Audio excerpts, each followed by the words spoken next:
Yes, your prophetess, you stay on the line. We are about to go on air. Please stay there. We have not announced. Please stay where you are. Please stay on the line. Thank you very much for joining us. Stay on the line. Good evening, wonderful people, great Biafrans, wherever you are.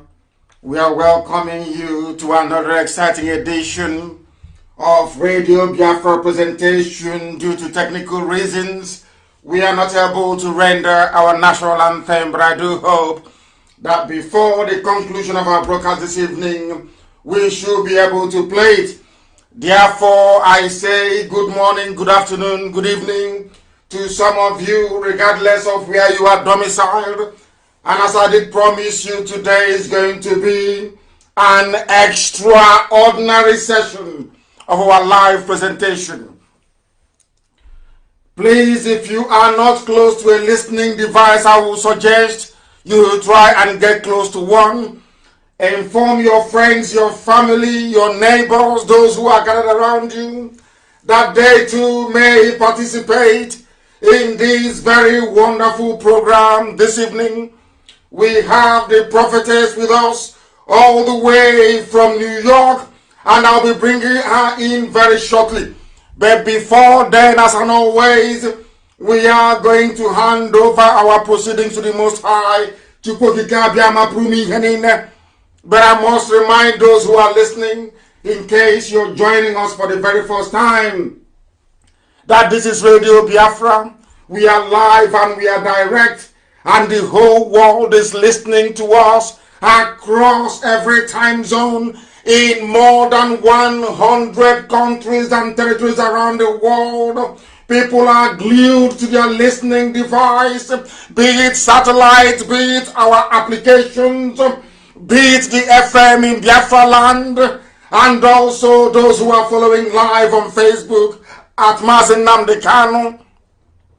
Make sure you are at the right one. I know most of you are streaming this live also on YouTube, and some people are hosting a watch party. I welcome each and every one of you. My name is Nnamdi Kanu. I am the leader of the indigenous people of Biafra, bar none on this very earth. The director of Radio Biafra, the director of Biafra Television, and by the very special grace of one indivisible God in heaven, Chukwokika Biama Prumihενinem, Elohim Adonai El Shaddai, a servant of the wonderful people of Biafra. We have come that freedom may prevail. We have come that Biafra may be restored. We have come that every captive in the damnable zoological republic may be set free. We have come that those that seek the truth in every way possible shall be able to find it. And those of us who are bathed in the light of the Most High shall see the glory of the restoration of Biafra in our time, that we may praise the Most High very diligently in truth and in every honesty. I am going to pray very shortly before I ask the prophetess to tell us what she has for us. And I will even ask her if she is related to Vice President Oshibajo, who has been missing for a while now, because her name is Oshibajo. I welcome each and every one of you once again, and we must pray. I am going to pray in English, a very simple prayer. I am going to pray the Lord's Prayer. Because when Yahweh Yeshua was on the face of this very planet, he was asked, please, Rabbi, teach us how to pray. And he said, Our Father who art in heaven, hallowed be thy name, thy kingdom come, thy will be done on earth as it is in heaven. Give us this day our daily bread, and forgive us our sins as we forgive those who sin against us. Lead us not into temptation, but deliver us from evil. For thine is the kingdom, the power, and the glory forever and ever. He's saying, I remember very vividly that Yeshua said, lead us not into temptation. That temptation is the damnable zoological republic. And without any further hesitation, as a preamble to our undertaking this very evening, morning, afternoon, or night, it could even be your early evening, we are going to go to this woman of God all the way from New York to tell us what she has in store for us. She said Elohim gave her a message, and we want to listen to her. And if possible, I will be able to ask her some questions. Thank you very much, prophetess. Can you please hear me? Can you hear me? Yes. Yes. Thank you very much. We start once again by you giving us your name and where you're calling from, please. My name is Prophetess Oyetutu Oshibajo. I'm here in New York. Thank you very much. You're calling us from New York? Yes, my church Light Evangelism Ministry. Church of Light Evangelism Ministry in the Bronx. In the Bronx part of New York, one of the 5 boroughs of New please. York, if I'm not mistaken. In the Bronx part of New York, yes. Thank you very much. And why did you decide to call me the other day when we spoke, please? Yes, on the 1st of July, I was in the bathroom when the Holy Spirit came and started giving messages of Nigeria to me.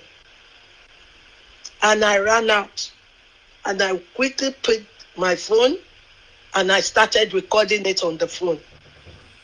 And when I recorded it, I sent it to a friend. This is what God says. Then I woke up on that Friday because I did night vigil. Waking up to put on the YouTube, I just saw that, wow, this is Senator Madikano that is, I wanted to pass this message to again. And here is, I just saw the WhatsApp and the number. Say, God, you are great. So you want me to pass the message to him? He said, yes. I said, okay, I will do. I quickly had the WhatsApp on my phone and I started texting you. This is what God says. Please, prophetess, before you continue, I have some few questions to ask you. Are you a Biafran? No, I'm a Yoruba woman. And are you married to a Biafran? No, please. No, please. Have you met me before? Never. I said I saw you on Friday. I got your number on Friday on WhatsApp. Never. Because people be wondering, why would a Yoruba woman be listening to Radio Biafra, and a prophetess for that matter, somebody who runs a church in New York? I will not be afraid of a message given to me. This is not the first time of giving messages. Even America knows I give messages. Please go ahead. So this is not the first time. When God sent me, I follow.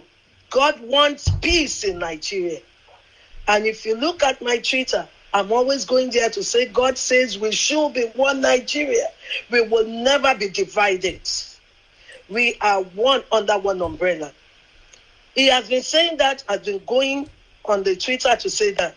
But on Wednesday, January 1st, he gave me the breakdown of how he wants it to be. He said Nigeria must be in 4 regions. The Northerners, the Biafra, the Ojudua, and the Middle Belt. 4 regions. Under Nigeria, he said, you are all under Nigeria. No, we are all Nigerians, but we are in a different regions. He said, I've been in different regions. We can make our regions as great as we want. It's in our hands. But in each region, you still have your AP, what are the names of your political parties? They are still there. We still have Asorok. They are still there. We still have vice presidents. And we have president and vice president. We still have our senate. They are still there. But the 4 regions will be bringing out their people. The presidents, when they want to do it, if now Hausa and Yorubas are there, it will turn to the Biafra and the Middle Belt later. Because now it's like the Ojibwa and the Northerners, which are called the Fuas, that is Fulanis and Hausas. They are the one that they call the Fuas, which is Northerners. The Fuas, which are Northerners, the Ojibwas, the Biafras, and the Middle Belt. Nigeria should be in those 4 regions. We have our president, we have a vice president, that when it comes to your region to pick yours, it will be your region picking it. You will pick the best candidates you want, and you can trust that it will not go and disgrace your region when it gets there. People, you know, they can do it. So each region with their political party will pick they will do it among themselves to pick their candidates, and they will go every 4 years, no 2 terms. That is what God says. No 2 terms. They will be rotating it between the 4 regions. If a region brings president out, the other one will bring vice president out. And then we will have what we call the federal and the state tax. Each region and state will take your tax, but there will be federal tax.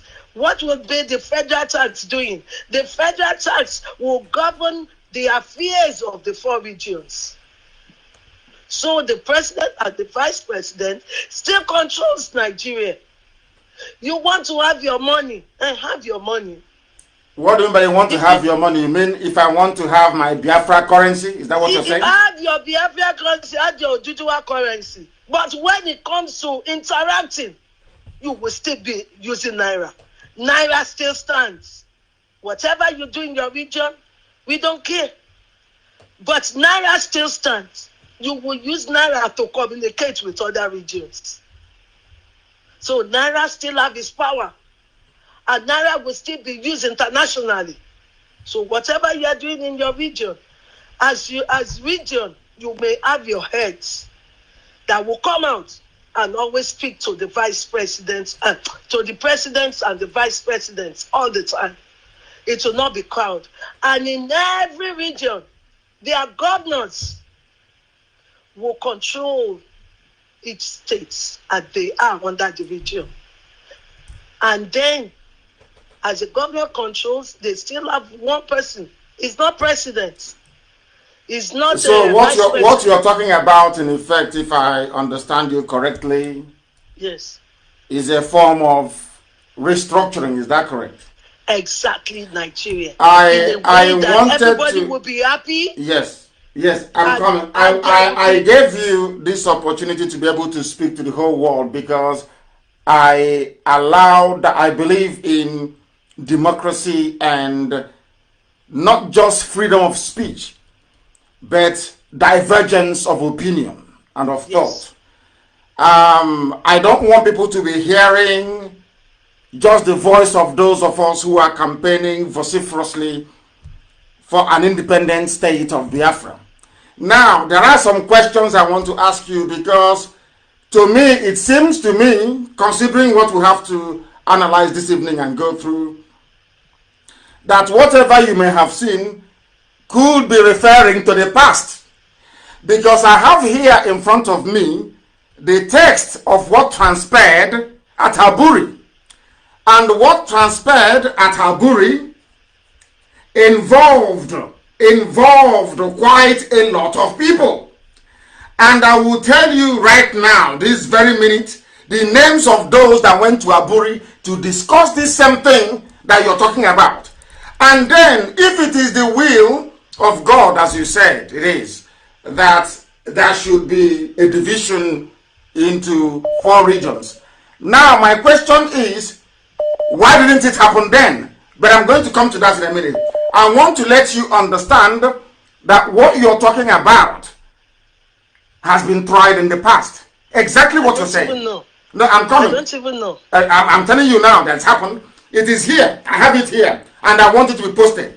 This is a transcript from the tape of the recording in Aburi, where exactly what you're saying now, prophetess, what you're saying now was discussed between January 5 and January 7, 1967. Wow. The reason why I'm bringing this up is that what you saw is not out of place. But maybe God was showing you how Nigeria could have been had they behaved themselves in the late 60s. Let me tell you those who went to discuss exactly what you're telling us tonight. Those who were there were the Lieutenant General Joe Ankara, who is the host, the then head of state of Ghana, Lieutenant Colonel Yakubu Gowon, the Chief of Army Staff, who announced himself as the Supreme Commander when Ironsi went missing in Yoruba land, in Ibadan, when he was being hosted by Fajri.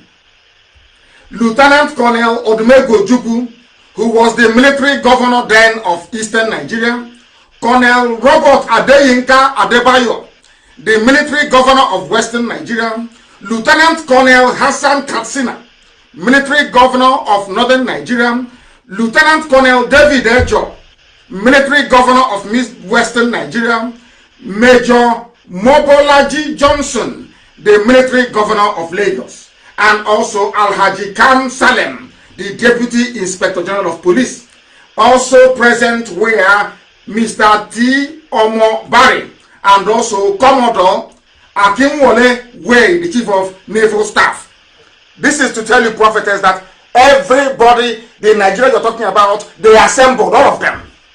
From Fulani or Hausa Fulani, as the case may be, from Yoruba, from the Midwest, and from Biafra. Everybody gathered to discuss this thing you're saying in Ghana between the 5th of January to the 7th of January of 1967. Now they discussed all the things that you saw in your vision or in your message. All of that had been discussed in the past. They discussed it. They sat down and they agreed that there will be devolution of power to the various regions within the country. Now I want you to go back and ask God, why did it not happen in 1967? Can I answer that? Please do. God's time is the best in everything we are doing in life. No man has the power of God. You may want it that time. It is not yet ripe for God to manifest it. When it involves God, it will surely stand. No one wins God. When it comes to God, when you say God says, no matter who you are, you have to bow under that umbrella. And whoever don't want to listen to it, God himself will deal with them. The one you are saying in 1967, which I don't even know about, God is my witness. This one came July 1st. I stand by the throne. The God who called me. I did not know. I'm not disputing what you're saying. I'm just telling you that It is God's time. Yes. Now I want to know that, are you aware that there are Yoruba people, Oduduwa people I prefer to call them, there are Oduduwa people in Benin Republic, in Dahomey. Is that correct?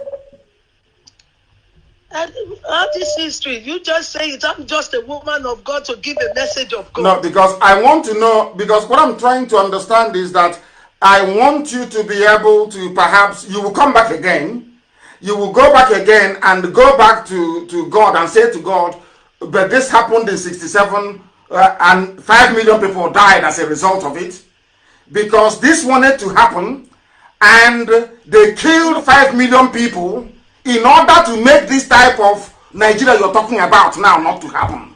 Now, what I want to know is, there are Yoruba people, Oduduwa people in Benin Republic, which is nearby to us, Benin Republic. Now, the reason why I have slight difficulties with this is this. Before the white man came, the Oduduwa people were all one people, from Kogi all the way to present-day Dahomey, Benin Republic. All one people. They speak the same Yoruba language, or should I say Oduduwa language. There was no problem. Now, the God in heaven, they worshipped Oluwa. No problem. Now, the white man came, or should I say Europeans came, and divided the Yoruba nation into two. Now you have a part of them not designed by God. Now you have a part of Yoruba people in Benin Republic, and you have another set of Yoruba people in Nigeria. Now what I'm asking is that why would God before create an entire Yoruba race, and then all of a sudden ask the white man to come and cut them into two? The white man came and cut them into two, and instead of the Yoruba to go back and look for their people and have one beautiful big Yoruba nation that spans present day Benin Republic and Nigeria, why would Yorubas just confine themselves to Nigeria, knowing fully well that we tried this thing you're suggesting now that God told you about in 67, and 5 million people died? What makes you to believe that people will not die again if they try it? They will never. It's only the enemies that will die. Those who are stubborn, who don't want to listen to God, they are the one he will face. Me, I'm just a servant. I know. And this is not the first time I will give a message. I am just a servant. And when he sent me, how he will do it is none of my business. I'm just a servant. I accept. He will do it. How he will face the stubborn enemy. What he will do to make it stand. Me, he just told me July 1st. I don't know what is happening before. Yes. So I am saying what God is saying. And how the peace of Nigeria will stand. This is what he sent me to come out to say. And I am saying it. Whoever wants to come and confront me for saying it. No, nobody's confronting you. No. I am not afraid of them, because this is the word of God. He said there should be no war in Nigeria, because he said so many people have bought ammunition to kill innocent ones. He said they will face themselves and destroy themselves. He has given the 4 regions under Nigeria. If we did not get it in 1967, as you say, it was not yet God's time. And what is stopping it from happening? Why do we need to fight for it? Because a lot of people, a lot of respected people are talking about a man that I have very much regard for, Paya Debanjo. They are discussing it. People are talking. They've been talking. These are respectable elder statesmen who saw what happened in 67. And most of them are Oduduwa people, and they're talking about it now. Why, if it is the will of God, why wouldn't it just happen? Why do we need to agitate or fight for it? I don't understand. Okay, hold on. The way God works is beyond anyone's comprehension. His ways are not our ways. The way he will do this, all he's telling those who are ready for war is that don't fight. You will do it amicably. Those in the Biafras will bring their elders like you to come and talk. The Oduduwas will bring their own. The Middle Belt will bring their own. The Northerners will bring their own. Anyone who don't want to listen but still wants to give us war in Nigeria will face themselves. According to 2 Chronicles 20, look at 2 Chronicles 20. When they want to come and face the Israelites, what did God do? He said, you'll be praising him. And they faced themselves. They destroyed themselves. He said, enough of bloodshedding in Nigeria. Enough. There must be love and unity. and we should all be under the same umbrella. They may tried it in 1967 because that was of men, not of God. But the same way they tried it in 67 was the same way that Nigeria was created by a man, not by God. Don't worry. This is God speaking. Because you don't know me.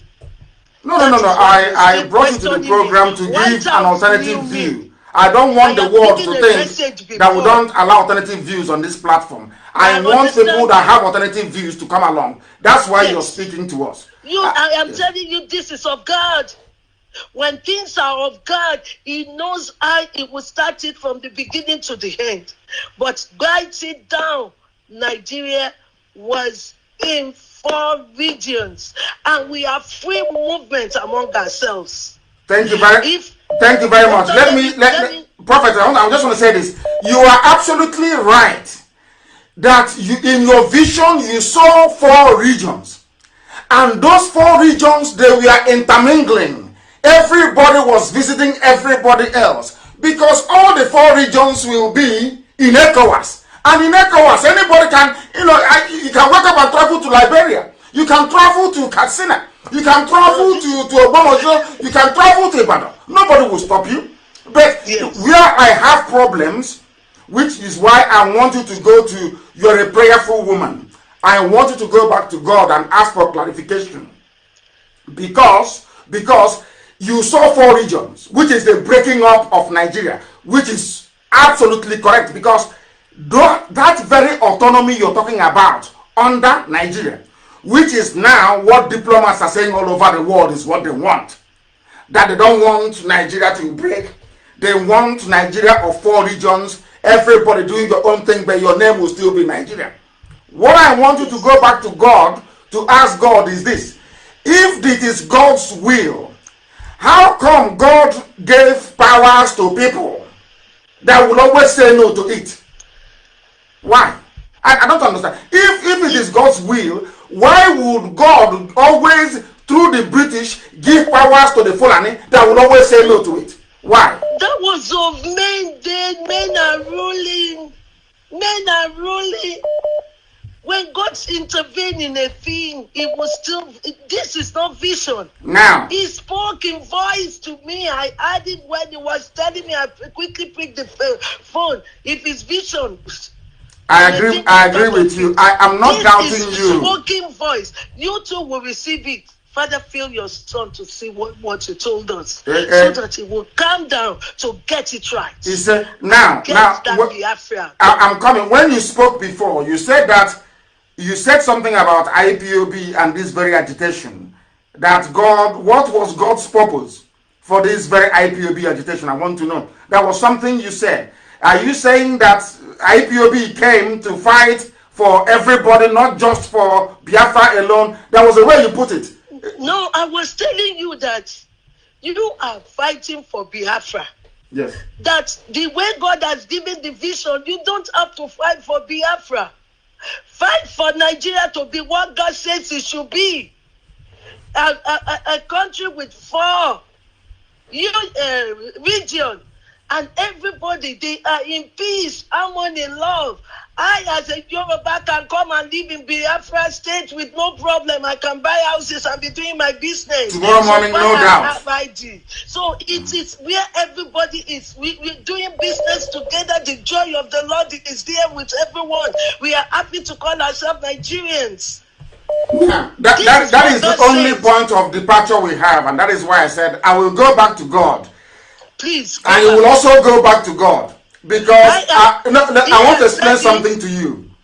If it wasn't God's plan in 67, and because it wasn't God's plan, 5 million people were killed as a result of restructuring. Now, what made it to also fail again in 2014, when Jonathan called for the confab, and the Fulanis walked out. They didn't want it. So I keep wondering, if this very matter is God's will, how come in 67 5 million people died because of it? Not to break away. Ojukwu wasn't breaking away from Nigeria. Ojukwu, as this very transcript proves to everybody, was for regional decentralization autonomy for the regions. Now, 5 million died. Again in 2014, even before then, they've had a series of confabs. People from the south, by which I mean Oduduwa and Biafra, they canvassed for regionalization, exactly what God showed you, and the Fulani said no. So this is about the 4th time that they have said no. If somebody got them round the table and they said no, Wole Soyinka has been campaigning for sovereign national conference, maybe to give birth to these very 4 nations you're talking about, and it never worked. So I am wondering, in what order is God going to send angels from heaven to come and tell the Fulanis that this is his will? I don't understand it. That's why I said you should go back to God and ask him I don't need to clarify. Go back to God. My God always talk once. He has never repeated himself twice. The God I serve is the Almighty King, the King of Kings, and the Lord of Lords. Of course. He No doubt has about never made a mistake. It's not a God you question. It is not a God you question. No, we are not questioning God. We are saying that the Almighty King. Yes. When he says yea, it's yes, it's yes. And it's no, it's no. He said yes now. Okay, he has said yes now. So God will now speak to the Fulani people. That is why we're trying to calm everyone that is angry down. Calm down. Let God take his place. Those who have been telling you, no. He is God. He knows how to wipe them out. Okay, so we are now hoping that God will wipe away the Fulani because they are the problem. By the time you go together, he will wipe off their stubbornness. Okay. He will visit them in his own way. He will show himself as God to them. That stubbornness, he will wipe it out. That stubbornness, they're in my village taking my land, though. The stubbornness, we're waiting for God to act. Everything will be solved now. Okay. All those things cannot work again. God has spoken July 1st. We are just in July 5th. Let us see his move and his power. He is God. Okay. Thank you very much, man. Thank you very much. Please stay on the line. Don't go away. Stay on the line, please. Do not go away. Stay where you are, please. Stay where you are. That was the prophetess. I think it is Adetutu Oshibajo. Is that correct? Oyetutu. Oyetutu. I'm very sorry. I do apologize. Oyetutu Adebajo, who saw a vision. The reason why I brought her to the program is that Biafra is going to be a democracy. Biafra is going to be where people will have divergent views. We don't all need to agree all the time on any particular issue. That was why I brought her in, because the world needs to know that this very platform is democratic enough to allow divergent views to be heard. That is the type of Biafra we are fighting for and we are seeking to build. Now, we know that our God, the God we serve, is not a God of confusion.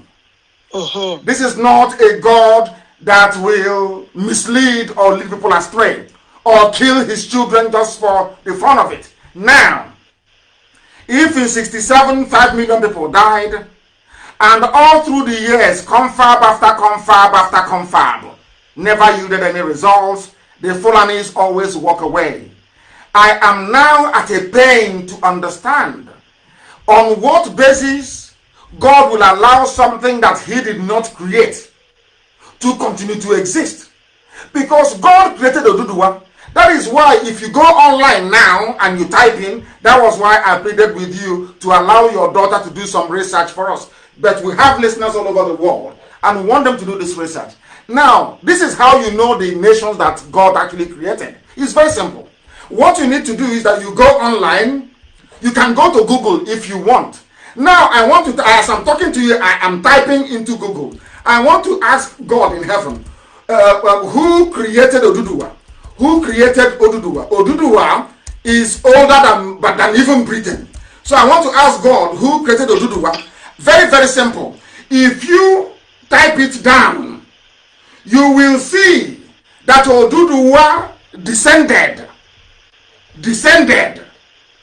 from God himself. That is according to their folklore. Nobody created Oduduwa. The same thing, if you type in who created maybe who created England? Let us say England, for example. Who created? What I want to say is that what you saw was what God said, but the timing is not actually very clear. Which is why I want you to go back to God and ask Him, who created England? I'm asking. Ask yourselves again, who created England? Once again, this is how you know the nations that God created. If you type who created England, you will see that nobody created England. They will tell you about who succeeded who came in. The same thing for Russia, for Germany, for every ancient kingdom, even Ethiopia. Ask yourself, who created Ethiopia? Nobody. Now, let us go and ask ourselves, who created Nigeria? This is why it is a man-made object, and why God cannot be speaking for a man-made object. I want to ask, who created Nigeria? If you want to know who created Nigeria, immediately you go into Google. It will tell you, Lord Lugard created Nigeria 104 years ago. You see my point? Lord Lugard created Nigeria. And I want you to go and ask yourself, who created Hausa people?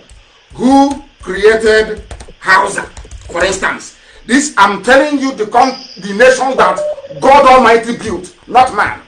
Who created Hausa people? Who created them? Who created Hausa? Let us go and check who created Hausa people. Nobody created Hausa people. It was founded. There's a difference between founding a nation and creating one. If you go now and ask your Google who created Oduduwa, you will not see any human being. Never. If you ask who created Biafra, you cannot see any. If you ask who created Hausa, you cannot see any. Even if you ask who created Fulani, you cannot see any. But once you say who created Nigeria, you will see a man's name appear. In other words, they are assuming the position of God Almighty. Only God can create a nation. So in my conclusion, how I saw your vision, my personal opinion, is that your vision is about the division of Nigeria. No. Not bringing it under any, because God did not create Nigeria. I have proven it now that God never created Nigeria, but God created Hausa. God created Oduduwa. God created Divi. God created Biafra.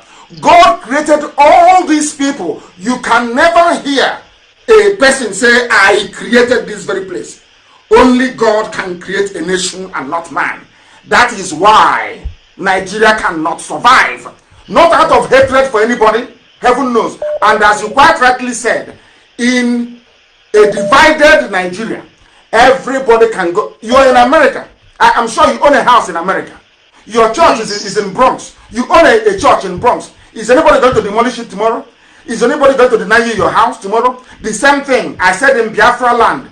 We will even go to Oduduwa land, Yoruba, to go and bring, if you're paying your people $50,000 a year equivalent, we will pay them 80. If they are good, we will headhunt them and bring them down to Biafra land to work for us.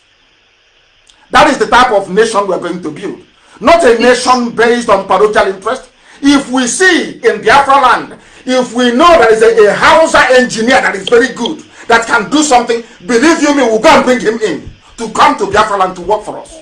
That is the type of nation we are going to build. And that is why I welcome your call this very day. I thank you very much. Hold on, let me quickly say one thing. Please go ahead. Go ahead. You said you want to take Biafra out of Nigeria. Please, as a woman of God, I don't want to talk too much, because those who know me in America, they know the message that I've given, and they find out everything was like that. I just want to tell you, don't fight against God. Now I'm asking you, how can God Please, allow? hold on. It No, will reveal itself to you. People are listening, and we need clarification. He will reveal himself to you Okay. after we have finished this discussion. Okay, thank He is God. He is not a liar. And the way you will go out to do it and still be a Biafra region, he will tell you. He is God. Nobody works as independent. You are nothing without God by your back. Of course. I agree. If human beings say they will support you, They can die overnight before they say they want to support you. That is but true. with God, He is your power. He is your strength. He is the one that can make you achieve what you want to do. So if God says, I say, nobody contradicts God. That is why. But the Fulani is saying that God said there should be no restructuring. There will be. They are not God. No, but that is what their God told them in the Quran. I Quran. came to appease to you. They are not God. I want you. You are a Christian. I want you to honor God, respect God, believe in Him, trust Him. He's not a liar. Whatever He says, He will complete it unto the end.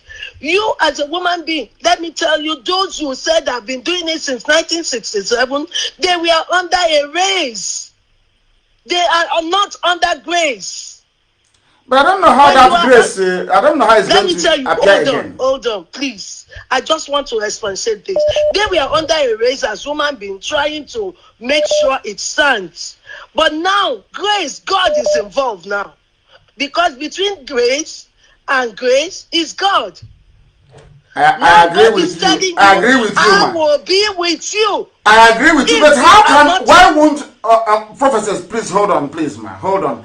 Why would God divide Yoruba land into two? Put one in Benin Republic and the other one in Nigeria. Why? Why would He do that? Bygone is bygone. That has been done. We are Nigerian. Bygone is bygone.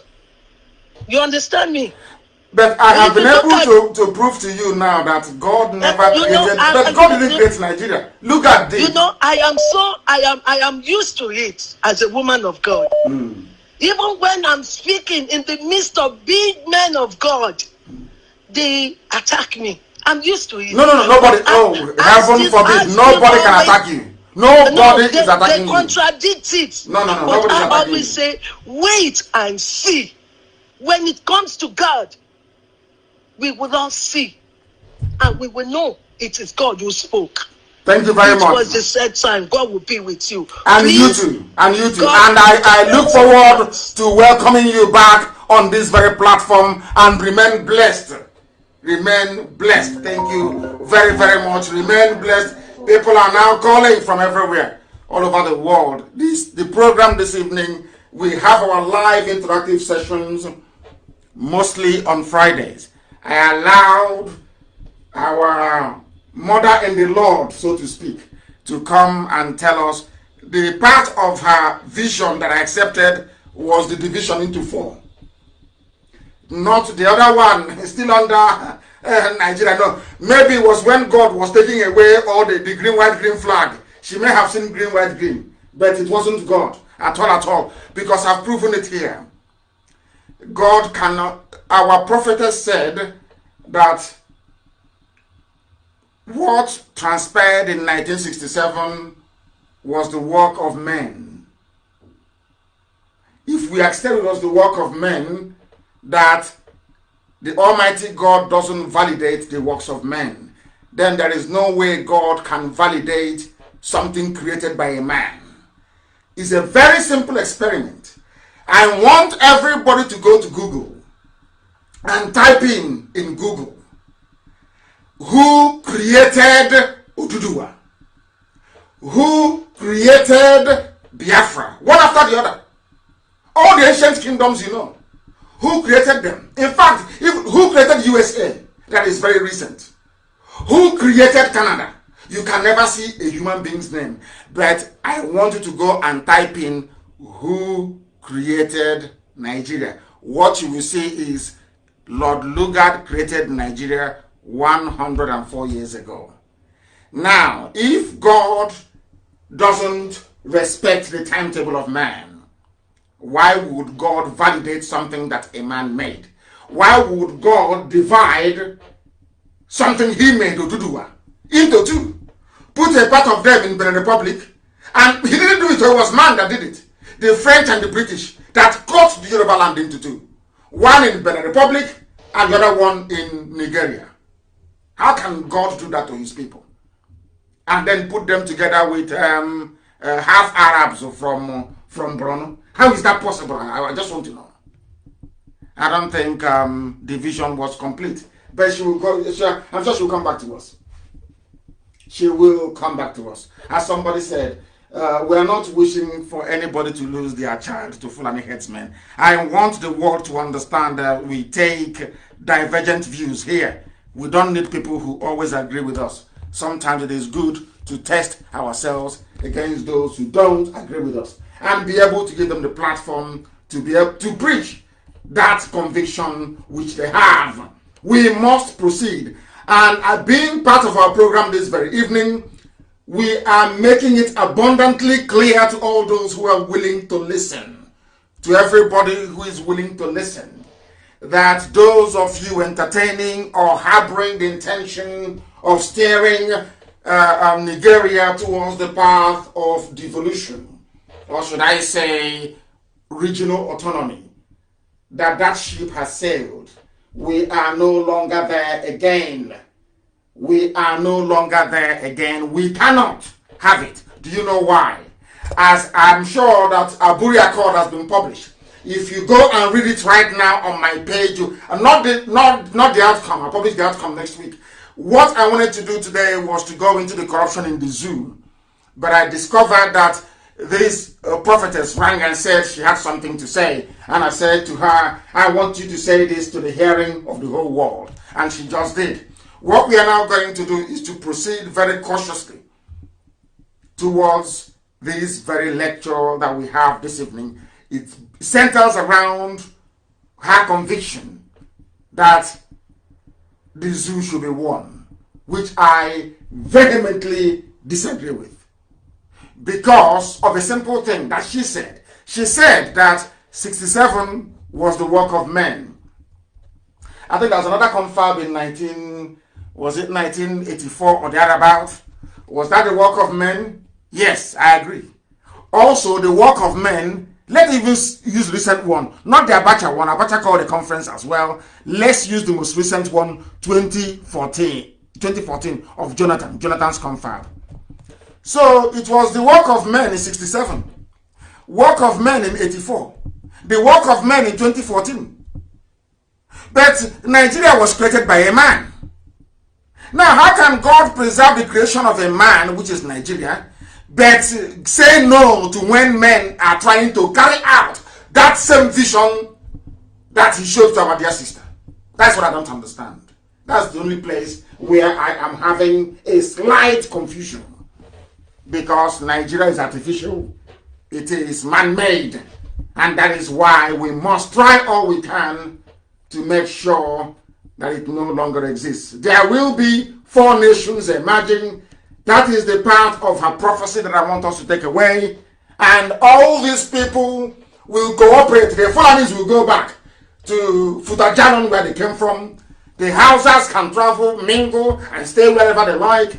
The Middle Belt nation will mingle and do whatever they like. The same thing with Oduduwa and also Biafra as well.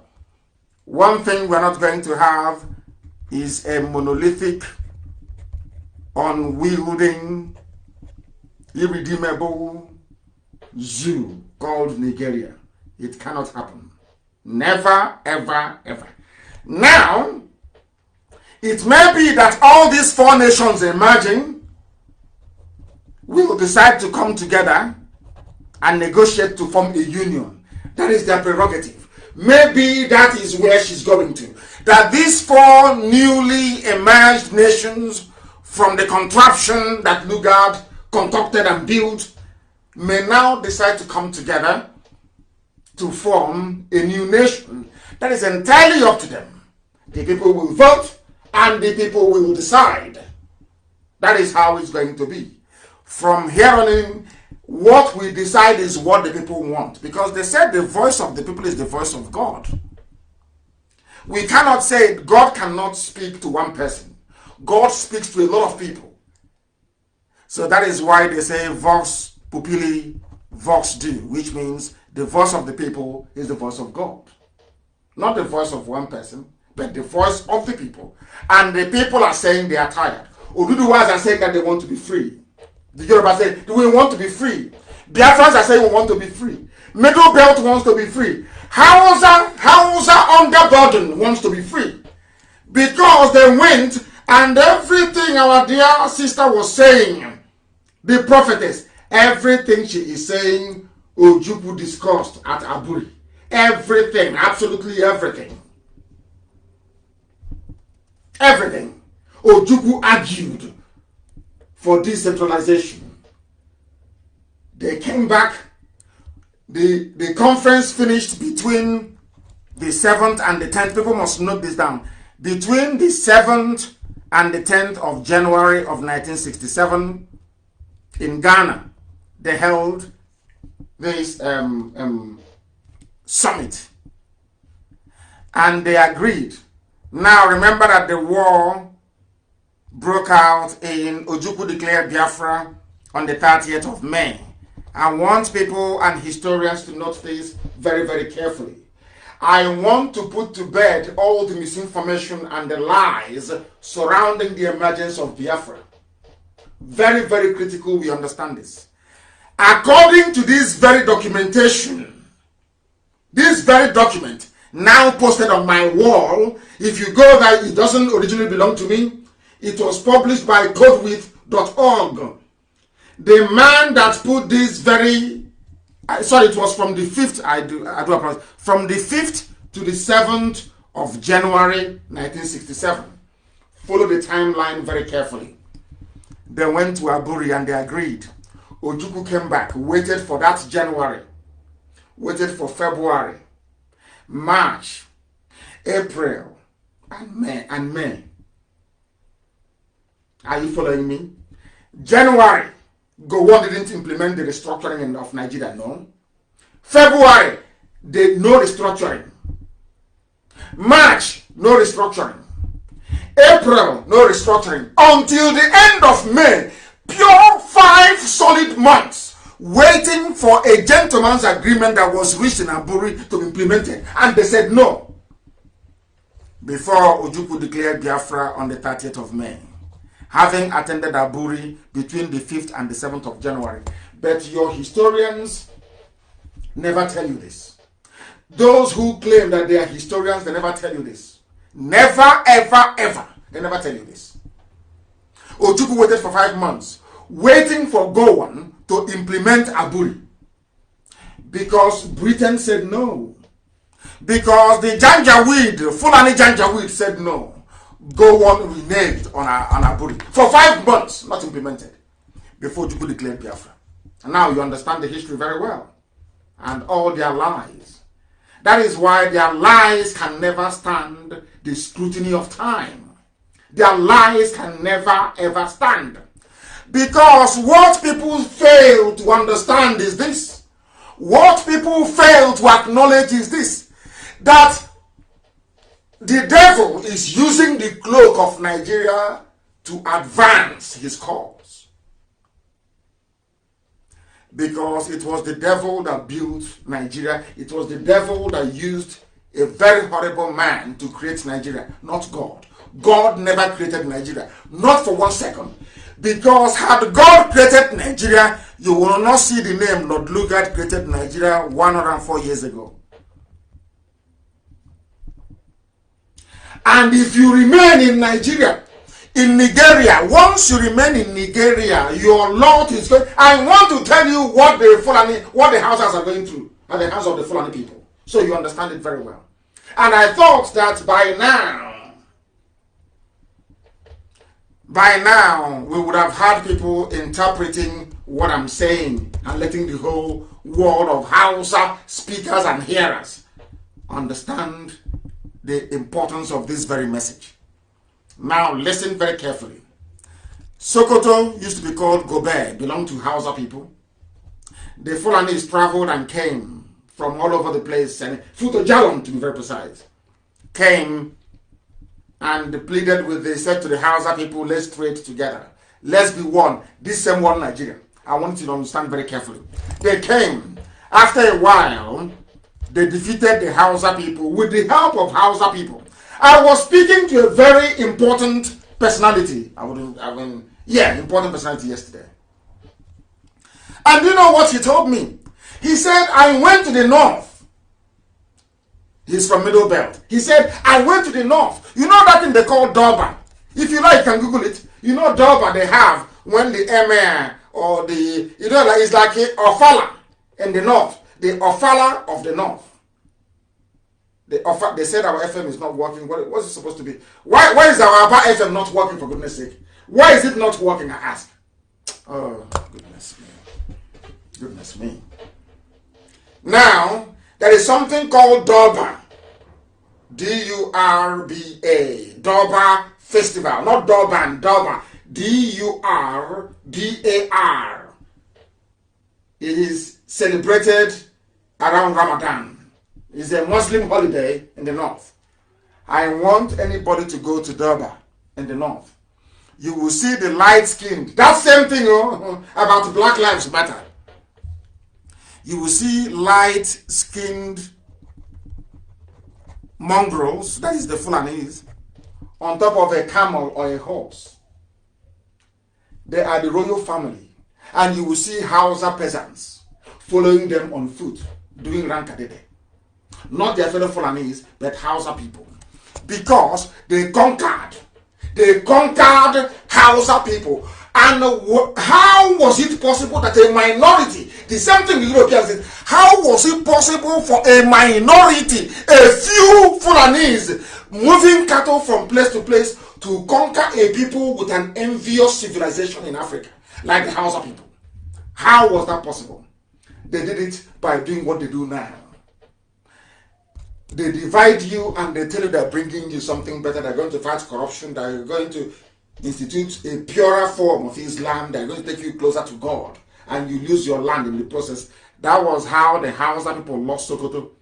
That was how they lost even Kano. They lost Katsina. They lost Kebi. They lost Zazzau. Everywhere they lost. Do you know how they lost it? They lost it because they campaigned against their own people.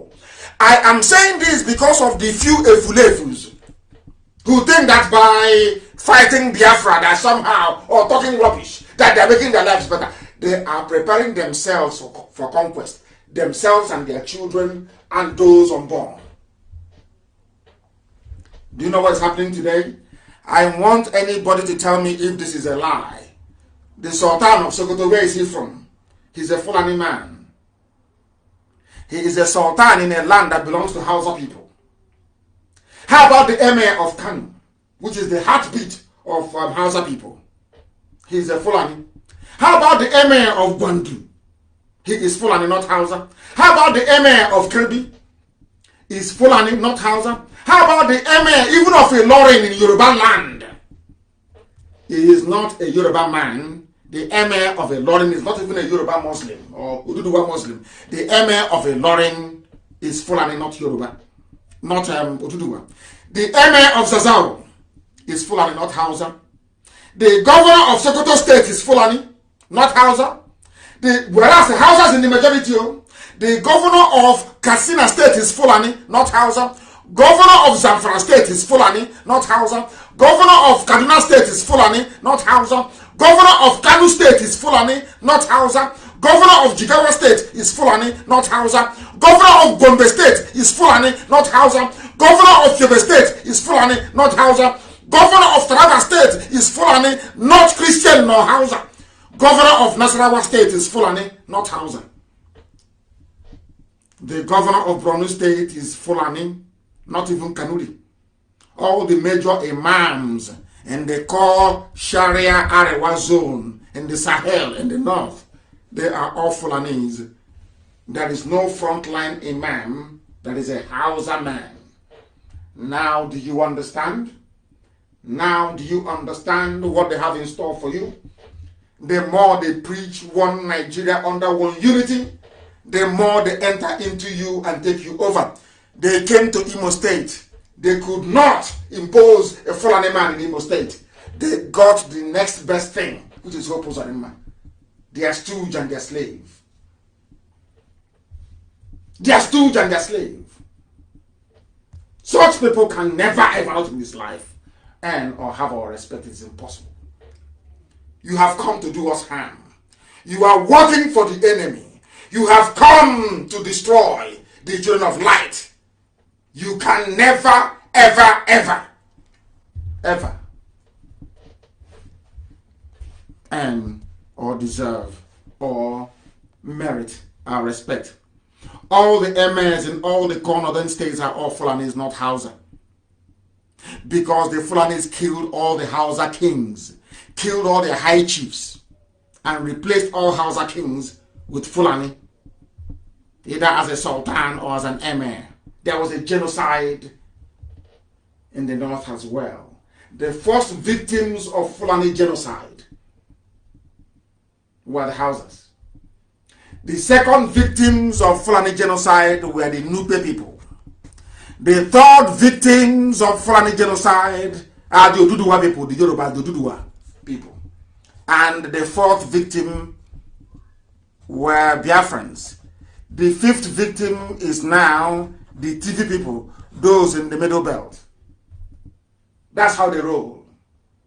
And they are managing to do all these things before, when they were slaughtering the Hausa people or their kings with the help of their fellow, with help of the Hausa peasants. They said they were bringing you a better Islam, fighting corruption. When that one finished, they now came down to the Nupes, slaughtered them. We are bringing you better Islam. When they went into Oduduwa land, slaughtered them in the Lorin and took their land, until the Yoruba, the Alafin of Oyo, ran into the forest.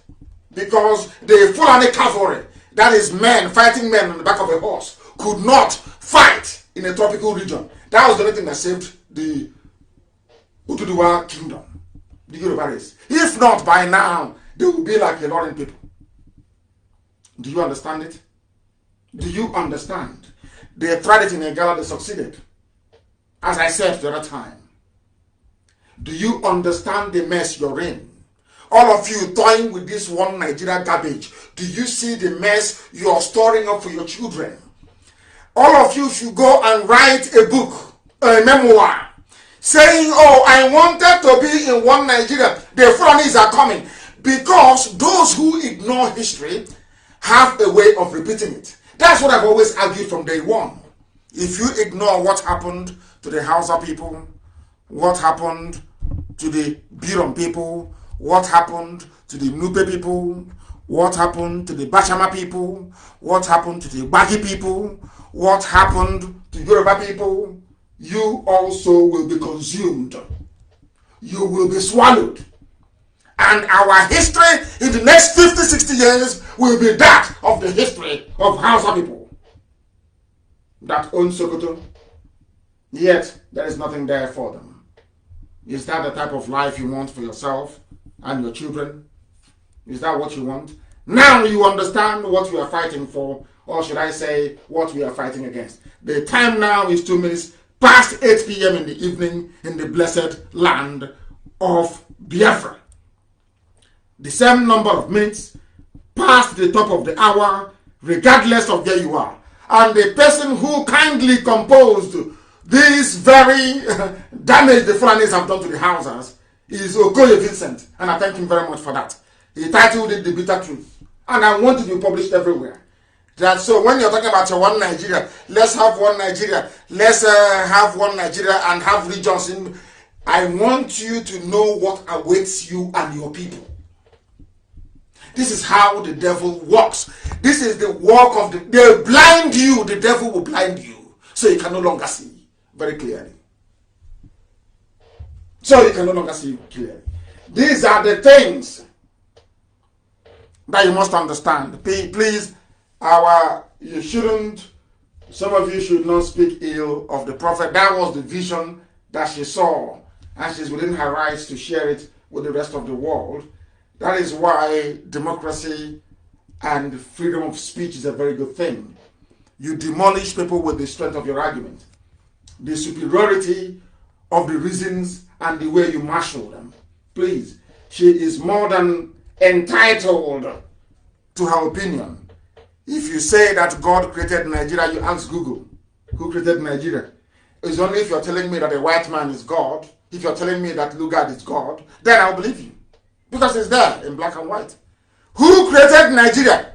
Lugard did in 104 years ago. That tells you all you need to know.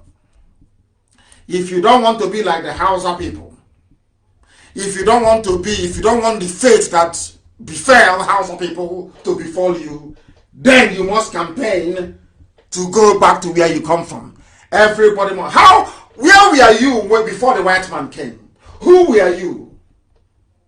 What sort of political union did you have before Lugard came and named you Nigeria? Who were you? Or are you trying to denigrate your history? Are you trying to dismiss who you were, your identity? Then when a white man treats you bad, you start complaining about racism. When you yourself, you have no regard for who you are. You have no regard for your history. How then can you expect somebody else to have regard for you when you have no regard for yourself? Very, very important. People are calling from everywhere. We take calls only on Friday mornings, please. The rest of the time we lecture. I may be in the mood, I may be a bit generous and allow people to speak later on as we proceed. But it is very, very important that people understand what we are passing through. We don't expect everybody to support what we are doing and the way we're doing it. That would be very, very foolish of us. No, not at all. But you better have a very valid reason, because we have 1,001 reasons as to why we do things the way we do them. That is why we are potent. That is why for anybody to be relevant, you must mention our name. If you don't mention Nnamdi Kanu or IPOB or Biafra, nobody will know you are there. You are irrelevant. You are inconsequential.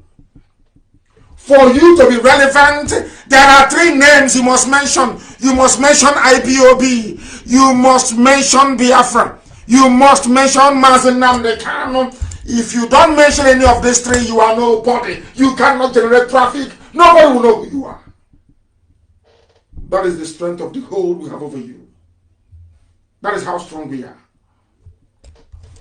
That is why I keep saying we don't expect everybody to support Biafra agitation. Some people will behave like Hausa peasants. They will see danger coming, but they cannot read it until it's too late. That is why today you have a handful of Fulani people ruling and subjugating Hausa people. That is why they made them Janjaweed, they made them Alamajiri. That is how sad things are. Unless you want that type of future for your people, then you must support this very agitation led by IPOB. Because earlier today I had a meeting with very important people in our land. Very, very important. You know, people have views and opinions, and I allow people to hold whatever view or opinion that they feel comfortable to hold. It is entirely up to them, their prerogative.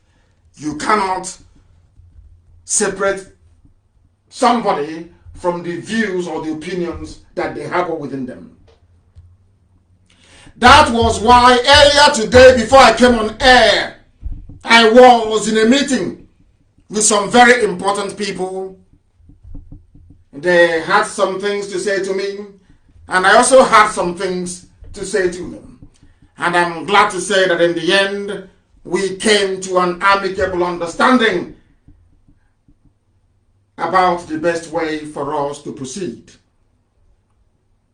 But there are a few standout things that came out of that very meeting. One is that there is unanimity that the consumption of cow meat in our land must stop. If you have not seen the videos or pictures of Fulani men having sex with cattle, please go and have a look at it. And to encourage our people all over the world to please invest. We are not just supremely talented, but we are blessed. We are a blessed race. If we put our hearts and our minds towards animal husbandry in the area of cattle, we'll do very well. And I want our people to go into it. We are winding down our consumption of cow meat. Let us see the reason and excuse that we have to come into our land to slaughter our people at will. to slaughter our people at will. That is not going to happen. It will not happen. So we are running down the clock on the consumption of cow meat. Very, very important that we pay attention. The more cow meat you eat, the more you are not just endangering your life, you are putting the rest of our people in jeopardy. Because if nobody buys their cattle, they will not come. Very, very important you understand this. Please. That was one of the major outcomes of our gathering today, and we are concerned, and rightfully so, I presume, about how we respond to those who disagree with us. They want us to take it easy on those who disagree with us. And I said to them that I will do everything within my powers to ensure that that is the case. And there are people that we are the ones who are hurt because we are the ones that they conspired against to kill. They came to kill us. They conspired to kill us. But unfortunately for them, not all of us were killed. So I have taken on board what they have said because they are men and women that I have a lot of respect for. And going forward, we shall seek a very amicable way for those who may disagree with us in public to be able to voice their opinion without antagonizing those of us who are in very massive pain. That was my assurance to them going forward, and we intend to keep it. We intend to keep it. No consumption of cow meat in our land. It is going to be phased. It's something we are used to from childhood. So it's going to take a while for those local farmers to be able to bring their meat on board. Very, very important, please. Now,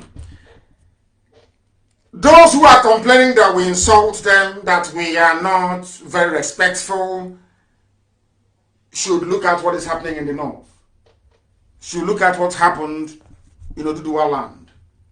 And understand that if you have a contrary opinion about Biafra, if you don't believe in IPOB and Biafra agitation, please keep your mouth shut.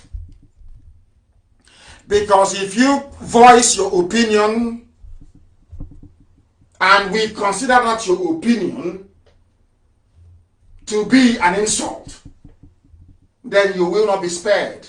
So the best thing for you to do is to just shut up. Keep serving your Janjaweed, your Fulani masters, and nobody will talk about you. But any day you come out to say any garbage against IPOB or Biafra, you will be torn to pieces. Keep your mouth shut and nobody will talk about you. Keep your mouth shut and there will be no problem. And if you claim you're a leader, you must stand up and speak when your people are imperiled, when your people are in danger, when your people are being persecuted. That is why you are a leader. You must stand up and say something. You must condemn it.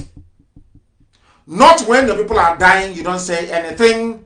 And when your people are agitating to be free, you go and connive with the enemy to kill them. We have every right to be upset. Every right to be angry. But of course, we do understand where we come from and the need to be circumspect. And that was what I assured them. And I said I will say it live on air. That we will take it easy on some people. We will try to respect our institutions and our traditions. But please, do not encroach into our territory. We are hurting, we are pained, we want Biafra, and nothing is going to stop us from getting Biafra.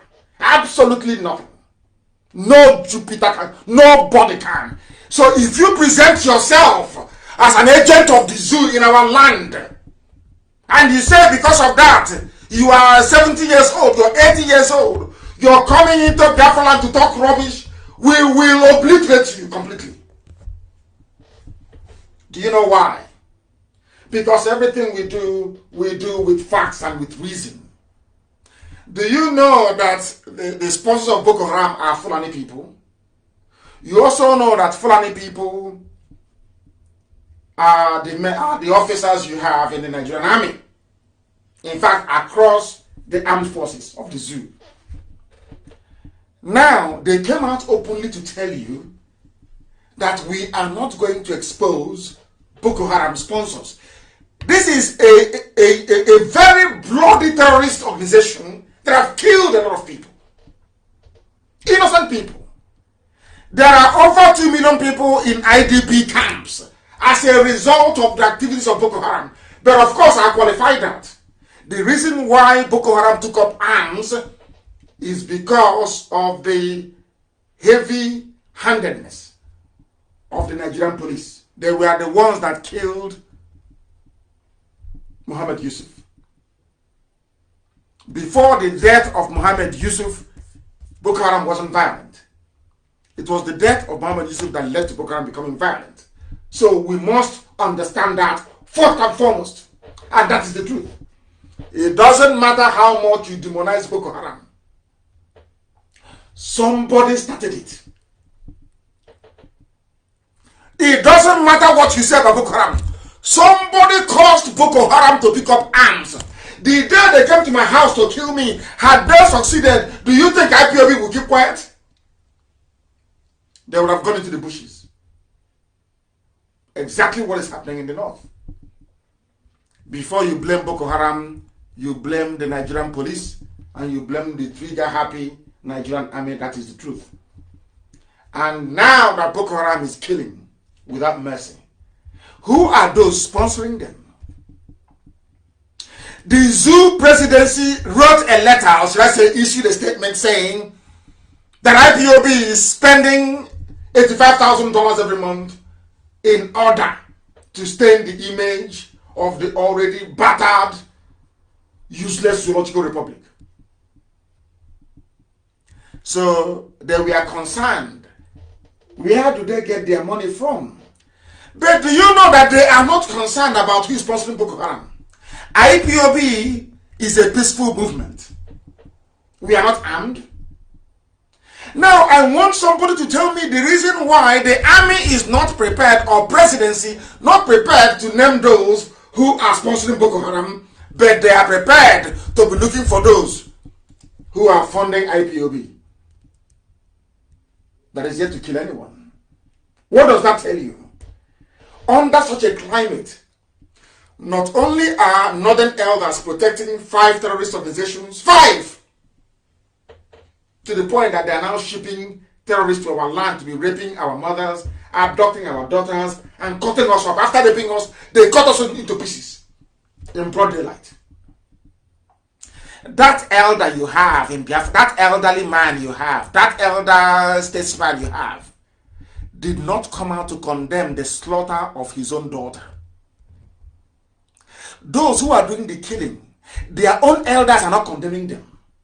I have never heard of a northern elder condemn Boko Haram, or condemn ISIS in West Africa, or condemn Mietiala. No, never ever. Instead, they brought them into the presidency and empowered them.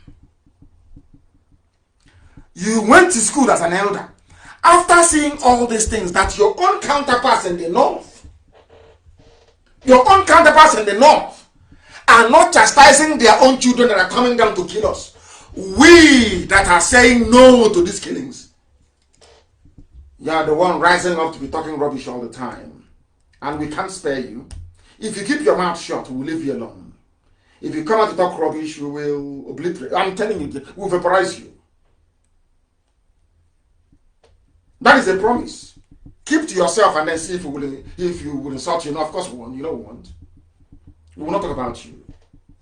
But come and tell us nonsense when our people are dying. Then you will see what will happen to you. That was the pledge I made to them.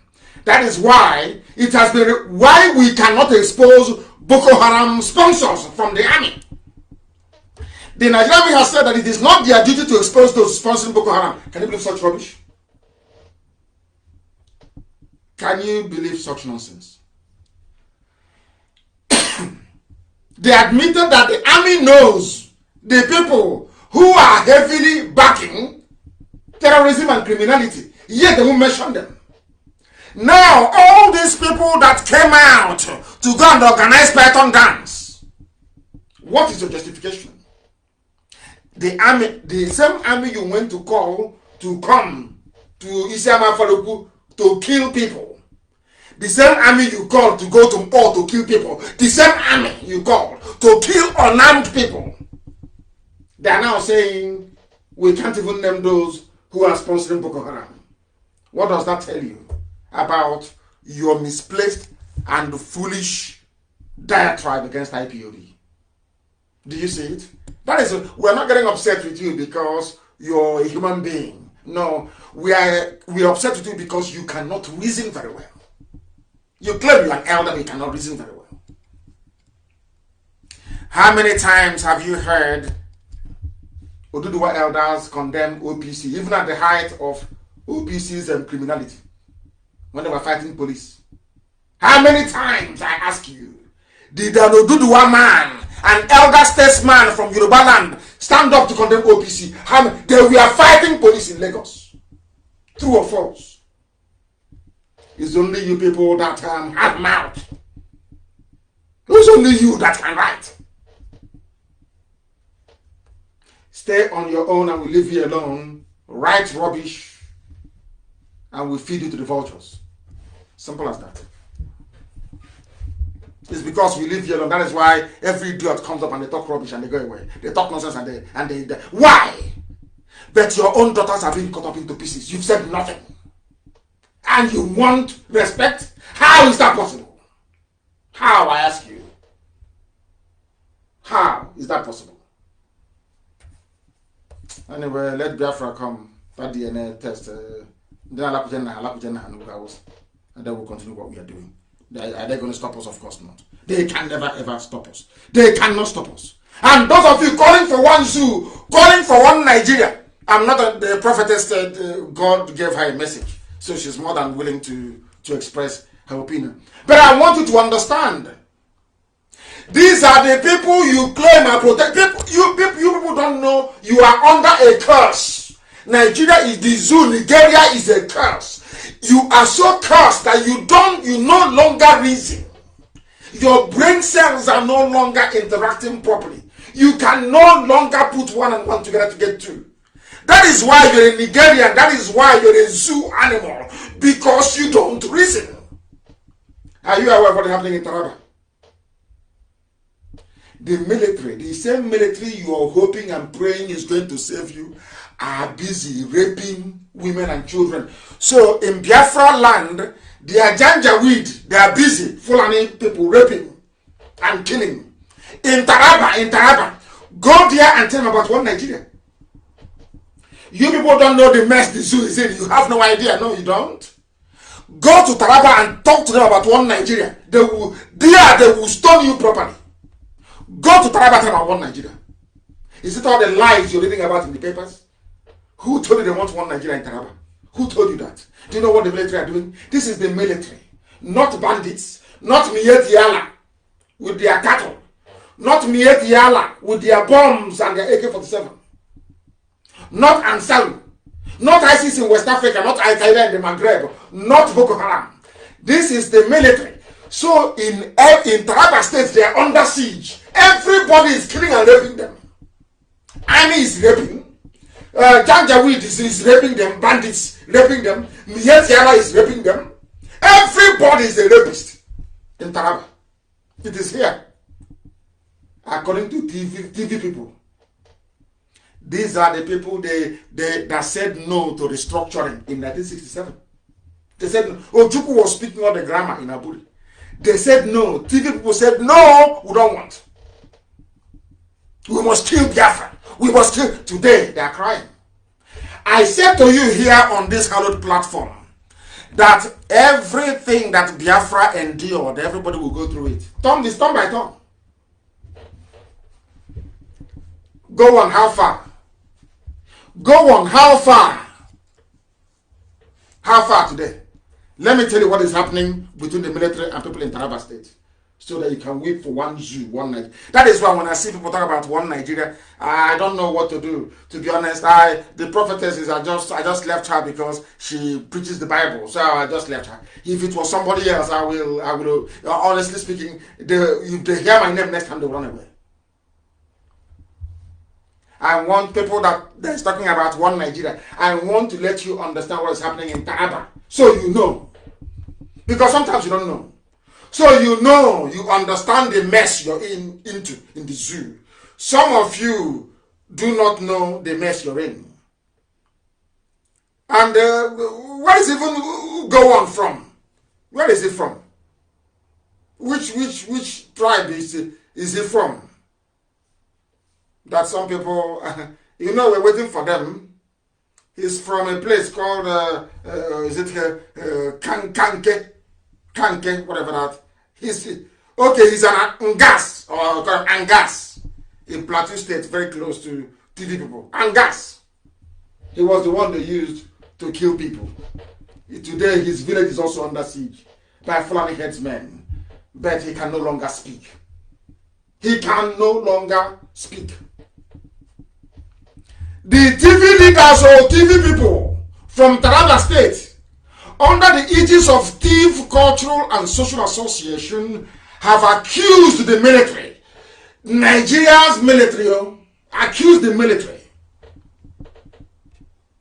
that they posted the military to come and stop the Fulani Janjaweed from ethnically cleansing TV people from Taraba State.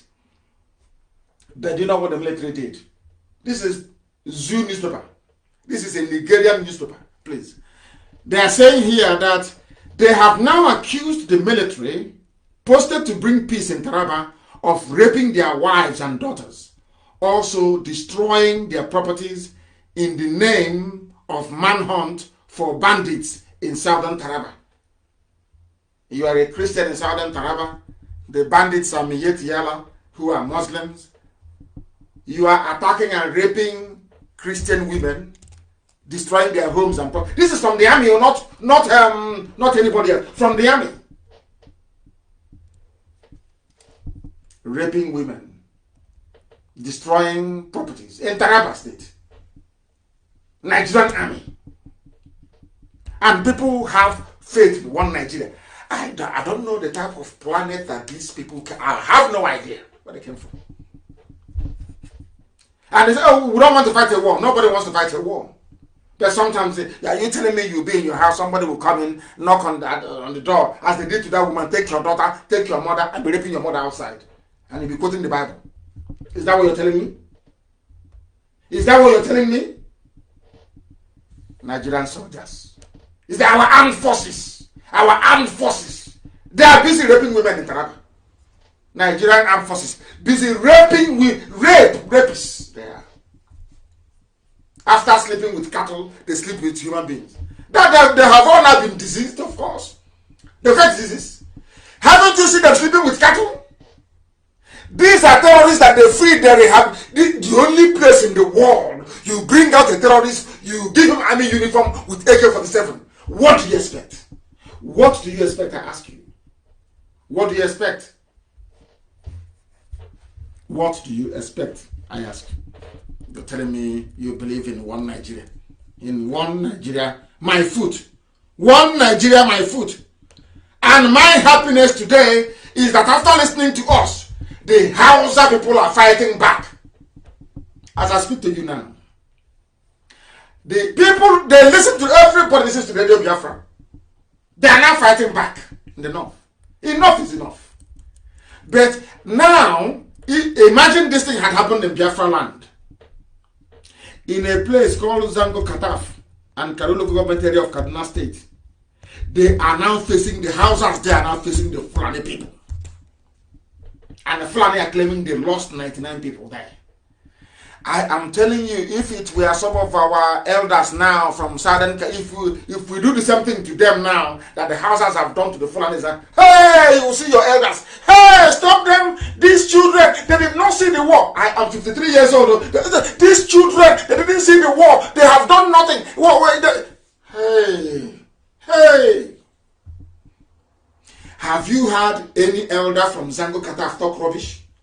Because their youths are fighting back against those killing and raping their women. If it's in Biafra, you see one idiot in Abuja saying, I'm a senior advocate, I'm writing now, let me write. I'm asking them to use their brains. Look at the elders. I'm asking all those Biafran elders, all of them across the board, especially the Igbo ones. Have you heard anybody now from Zango Kataf, Southern Kaduna, complain about the fight back of their people against the Fulanis? If it is you, you come out with yapping rubbish, as always. Doing Facebook video, talking nonsense, as always, and as usual. And you want respect. You've got to be dreaming. Keep your mouth. If you have nothing to say, just shut up and watch us liberate you from your misery and stupidity. I keep asking them, is there anybody behaving himself that we have ever insulted? If you behave yourself, how can we insult you? It's only when you bring yourself out as somebody, then we'll tell you where to sit immediately. There's a place called Atiak Chiefdom in Zango Kataf and Sam Chiefdom in Kauru, where between June 11 and 13, a corpse of a man was found in a farm in a dispute that claimed the lives of 448 cows. They took the war to the Fulani people. And now they are running away. That's how you, if you keep the one Nigeria, the police that are unarmed that are raping people, is who you're going to call. They think we are foolish. Of course we are not. And can never ever be. And too many calls today. I will try and round up very quickly, maybe take some of your calls. Some of you are calling so much. So much. You are talking about restructuring. Let's restructure. You did not restructure in 67 when every part of the zoo was represented in Aburi. All of them, all the leaders were there. They agreed. Nothing happened. Nothing came of it. Nothing. You had confab after confab after confab, culminating in the one Jonathan had in 2014. The Fulani said no. And you said you're still saying that God told you it's going to happen. When? Oh dear. Let's continue. And as a consequence and as a result of the unbridled stupidity of those that call themselves Nigerians, 43% of the total population of poor people in the world will live in the zoo, in the damnable zoological republic. That is the gift of the Fulanis to you. The Fulanis have now given you a gift. 43% of the world, the global population of poor people will live in the zoo until according to World Bank. This is from the World Bank. All in Africa. No, in three countries actually. In India, in Nigeria, and in Congo. Anywhere you see bad news, you will see the name Nigeria. Anywhere, which is to show you that God has never been with Nigeria. Never. God did not create Nigeria. Never did and can never. I don't know why some of them are graduates. I don't know why they struggle to understand this. I don't know why they struggle to understand it. The projection came after the Washington-based development lender, the World Bank, said on Monday that the pandemic could drive between 70 to 100 million people into extreme poverty in 2020 as the global economy faces its worst recession in 80 years. This is what you get when you put Fulani in power. Your life is a complete mess. A complete mess. Yes, as our people are writing from Facebook, Chima, and also, of course, you have attention seekers everywhere. If they don't come to make noise, how are corrupt politicians going to give them money for data? They must make noise. That is who they are. They must make noise. Always, they must make noise. The zoo is going to have their own fair share of poor people all over the world, only in the zoo. tomorrow they will say we are Nigerians and we are proud. Very, very sad indeed. Let me try and take people. A lot of people are calling and calling and calling and calling. I don't know if at all they're paying attention.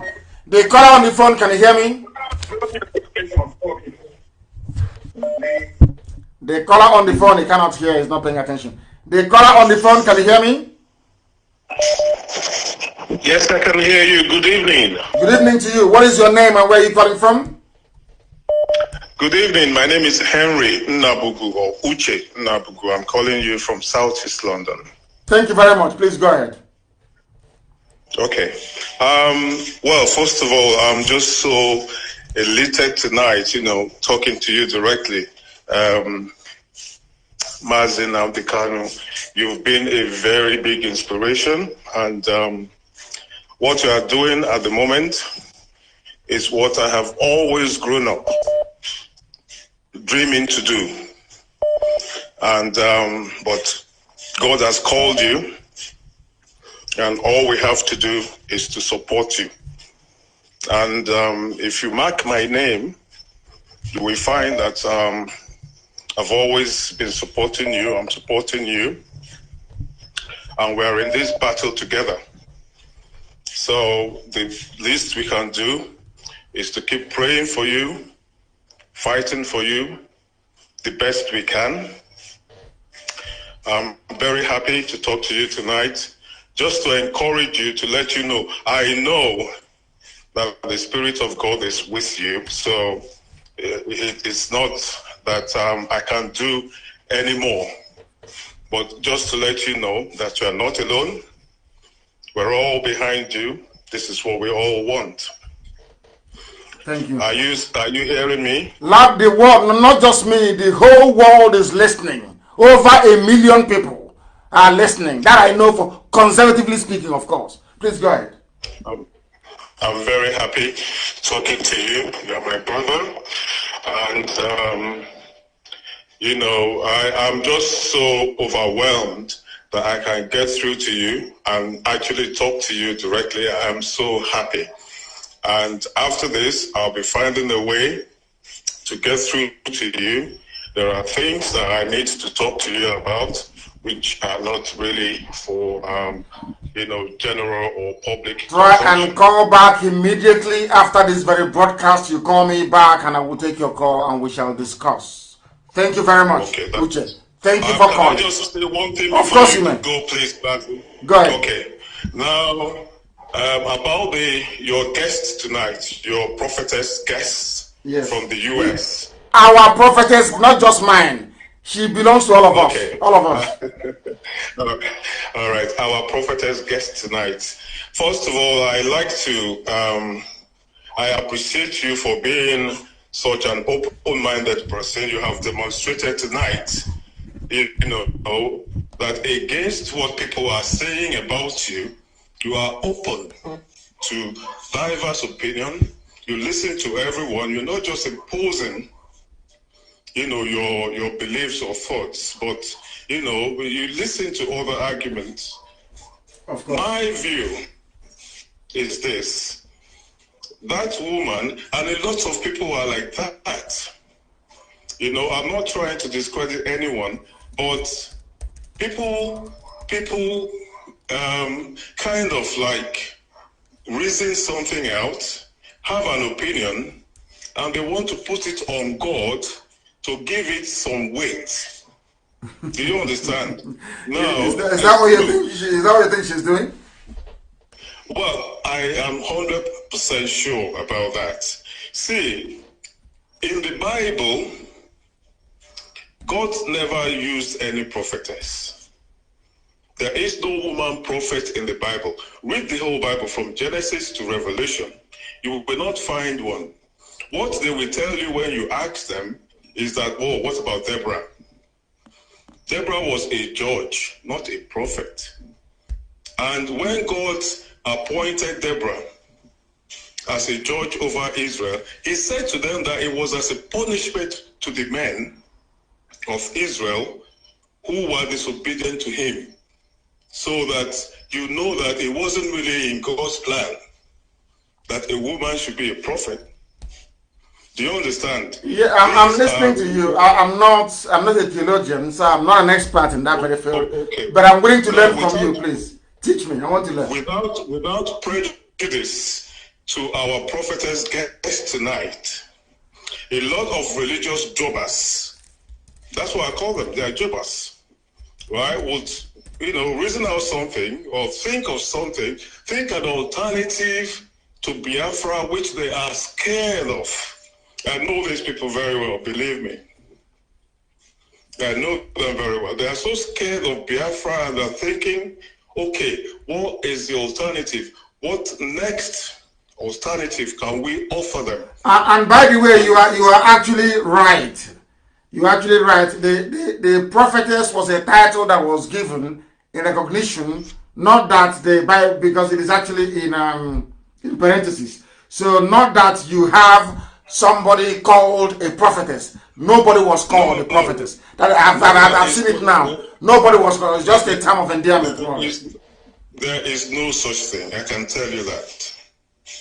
They have all these followers and all that because our people, or should we say their people, are just such people who are always looking for the easy way out of everything. They have this escapist attitude where they just believe in this ecclesiastical, divine intervention in their life. So whoever puts themselves forward as coming from God, they all, go there and just obey them and listen to them. Can I ask you a question? I believe you go to work every day. Is that correct? Are you a student? Do you go to work? Well, I am a compliance consultant. I'm a lawyer. Oh, very good. By training. Now, if you don't go to work, will you get paid? Sorry, what did you say? If you don't go to work, will you get paid? Will you get paid? If you don't work, will you get paid? Of course you will. You will not. No. You will not get paid. So that even though God has a plan for you, has a job for you, you actually need to go to work in order for you to get paid. Is that correct? Exactly. Okay. I'm just asking. You're right. You're absolutely correct. But here, well, in Nigeria or Niger area, they don't want to work to get paid. So whoever can tell them that they can get paid without working, they will all come to that person, and the person will end up, taking from them the collecting little the few they have. Collecting the few they have. Exactly. Very sad indeed. That's what's going on there. So and whoever wants my dear brother, please talk to me again after this very program. Let me take this very call that is coming. Try and speak to me after this program. The caller on the line, can you hear me? He is not paying attention. The caller on the line, can you hear me? For the last time, can you hear me? No, they're not paying attention. The caller on the line, can you hear me, please? The caller on the phone is not paying attention. The next caller, can you hear me? Hello. Yes, please, your name and where you're calling from. My name is Obinna Wankwo. I'm calling from London. Hey, you people have woken up in the UK all of a sudden. Please go ahead, Obinna. The world is Namde, I'm very proud of you. Thank you. Because I'm from Omaha. Oh, wonderful. A blessed land. Wonderful. Thank you very much. Yes. I'm very proud of you. And just in continuation to what the earlier caller said, that woman has Rasputin spirit. They always go. Please take it easy on her, please. I happen to I don't know. She came and she spoke very well. So I do have this. The Rasputin spirit I'm referring to is those who go to the Tsar. Always they have something from God. And that shouldn't be the case. What we are pursuing is logical, is straightforward, is 1 + 1 is 2. Yes. That is what we are looking at. It's not what God is going to do. God is not going to miraculously. Freedom is free. But in the history of mankind has fought for freedom at each point. However, it's free. But we must Okay, fight. you're saying that freedom is free, but you still have to fight for it. You still have to fight for it. In all, even in Cuba, it took 5 years, 5 years plus for them to get a Cuban revolution. You still have to fight for freedom. It's not just free, but you still have to fight to obtain freedom. But let me ask you, let's have this conversation now. Do you think that, let's put it this way, so anything designed to kind of, do you believe that even within the present condition of the zoo, that any devolution of power is some kind of freedom fighting as well? Do you believe in that? No. Even restructuring? No. It is not? No, it would never work. Okay, go ahead. Restructuring will never work. Restructuring is not the path of freedom that will liberate Nigeria. Everyone got to go back to their region, to their villages, to their hamlets, to build from the bottom up. Oh, okay. If in the future, if people decide by way of enlightenment and attainment, if people decide to join together, let them decide in the future. But at the current moment, freedom means total freedom. So it is a focus we ought to have. And your broadcast, I always rush, whatever I'm doing, to listen to it. We got to be focused to freedom. And there is not just, I have a lot of people from Oduduwa, very important men in England. When I speak to them, what they said to me, what Nnamdi has been saying is absolutely true. Whatever Nnamdi says is correct. In fact, we are making more inroads within Oduduwa and other, even the houses, than we are making. It's like we are becoming a bit stagnant within the Biafran region. But the message is getting deeper and deeper in Oduduwa, in the north, and even in Ghana, Ghanaians, people are opening their eyes. So keep to what you're doing. That is the right track. We can never lose focus. The zoo is shaking. It's rocking, isn't it? It is vibrating. It is rocking. It is rocking because the seed is growing. It is rocking. It's shaking. So we can never lose focus. People who want one Nigeria, when everything is set and done, they can go back to wherever they want. But you're comfortable in England. Why would somebody as comfortable as you are in England be concerned about freedom back in Biafra land? Why? Why don't you just give up and say, like those in some of them in Abuja and Lagos, and say, to hell with it, I'm in England? Because my homeland is Biafra. That is where my ancestors were born. That is my homeland. And the freedom of my people, the freedom to go to their farmlands, the ancient farmlands, to go to, in my dialect, they call it go to Uhu and go to ancient home. It is something that is our right, and we can never lose sight of that. England, my children and my grandchildren are not English. As much as they were born here, they are raised here, but still there is a place called Uhu. You should understand what I'm talking about. Of course, yes. Homestead, where you come from, yes. Your roots, where you came from. So that is why we must fight for Biafra to come to pass. Thank you very much, my dear brother. I am very grateful. Thank you very, very much for that. The caller on the line, can you hear me now? Somebody's on the line, they don't speak. Can you hear me? +7. Can you hear me? Not serious. The caller on the line, can you hear me? Yes, good evening, I can hear you. Thank you. Please raise your voice. Come away from your system and raise your voice, please. Your name and where you're calling from? Okay, my name is Isioma Emmanuel Ejimadu Anele. I am from Imo State. Hello? I'm listening to you. The world is listening. Please go ahead. We are all listening to you. Hello? Go ahead. Yes, I've been trying to reach you. Even the other day I tried to call in, but I couldn't get you because there's a lot of callers. I'm calling today just to make a point on what the prophetess said. I listened very carefully to what she said. First of all, sorry to take you back. I live in France, in Pau. So I am a singer-songwriter. I sing in a church, and I see a lot of people who call themselves prophetess here. And most of these people, they are Yorubas and all that. What she said, she might be correct on her own part, but I want to clarify something. There is nothing like prophetess, even in my Bible. Are you serious? Yes. But how about this very part in Exodus, where it says, and Miriam prophesied, and Miriam prophesied. Is that a different translation? Is it a translation, yes. Or is it not a translation?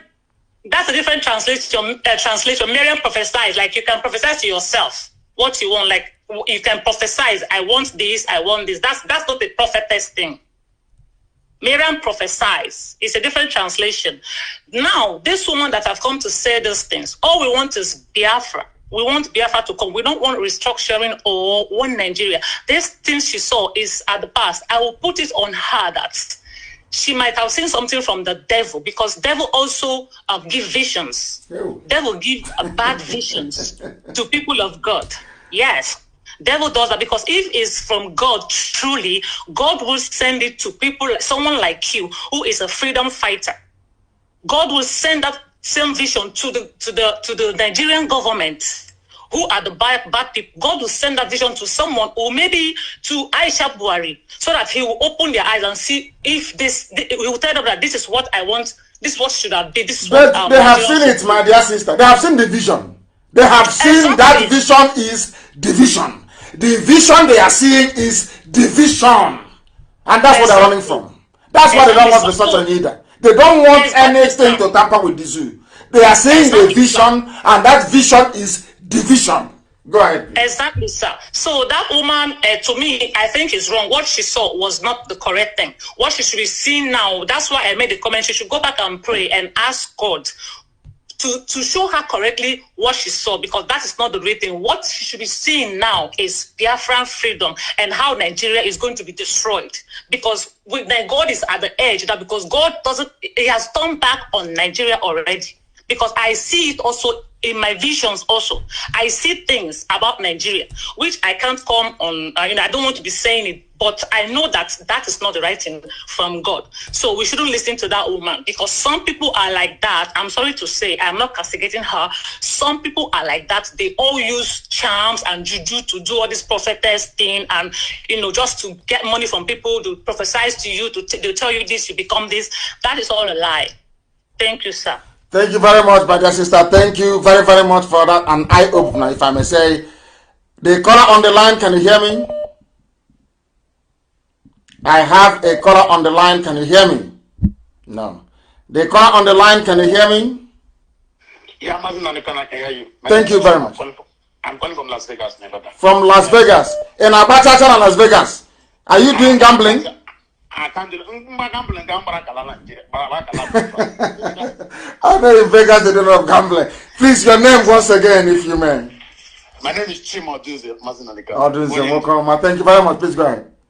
Yes, like what our prophet has said, if God so loved Nigeria that he has been giving us Obasanjo, Gowon, Buhari, even our brother Jonathan. Now, this kind of love, okay to grow, or the you guys are making me laugh, honestly. This Biafra we are fighting for, two major type of people are most threatened. One, our political leaders, two, our religious leaders. No matter the front they come with, no matter the name they come with, prophetess or bishop or his royal highness or his holy of holies, whatever thing they come with, they are threatened because of they have laid so much foundation on. They've been ripping off our political leaders have been ripping off. We will cry to them. They will take the little ones we have in the name of tithe and seed and offering. So they are most threatened. Now people talking about restructuring because of I commented on Mazin Ekpa post today. They've been talking about because of this restructuring they killed 5 million Biafrans, Igbos in 1967. Yes. 2020, yes. 2020, they're still talking about restructuring. Then I asked them after how many years? After how many years? After many years. After 53 years. 53 years. After death. After killing 5 million people, confab after confab, constitutional conference, everything, even 2014 here, only yesterday. Yet he hasn't come. And yet God wants to still give us something. I don't understand.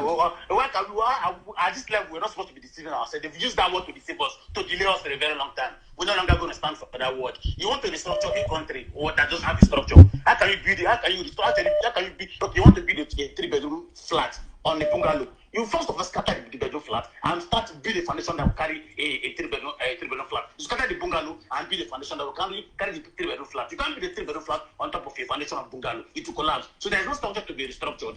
Now you're talking about restructuring. Because of restructuring, common sovereign national conference that was not even supposed to touch every part. So it was meant to aid a little part of the structure. They vowed that they would dismantle Jonathan. They chased away Jonathan because of him calling for sovereign national conference. How does that make sense to anybody? There is small common electoral reform that they ask them. Reform an electoral reform now so that people can vote from any part of the world, so that there will be accountability, so that when they're after election, within 1 hour, there will be a result to be announced. Common electoral reform. They cannot do that one. Now you're talking about a whole restructuring. You're talking about them. They've changed us, they've gotten us where they want us. So what you're saying is that even the simple things they can do to make life better, they cannot do it. Talk less of a much more bigger thing that will bring freedom to people. To people, common electoral reform. Common time, this little one, they cannot do it. And you're talking about collapsing a nation. The structure they take away the oil wealth from Dantata, take away the oil wealth from Arakija them. And that is the structure we're talking about. You take away the oil wealth from them. And you want to restructure that. You want to sit down and listen to you. You want to give the Southeastern region economic independence. That is the structure we're talking about. It cannot work. It can never work. Nobody's talking about the structure. We're talking about a total decimation, total destruction of that evil jungle, evil forest they call a country. After 60 years of independence, there's no electricity. There's no common running water. You want to restructure. Restructure what? Prophetess come and give prophet. We should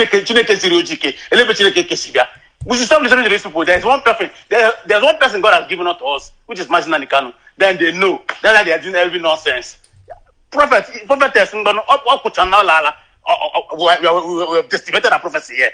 Mas, thank you so much. God bless you for what you've been doing. Thank you very much, and bless you too, my dear brother from Nevada, from Las Vegas. But he is not in a casino gambling away his life. He is working very, very hard to sustain himself and his family, and also to support this very effort we're making to free everybody. I saw somewhere in the Bible, I saw somewhere, and Miriam the prophetess, the sister of Aaron. I don't understand this one anymore. This is another, because I've been going through the various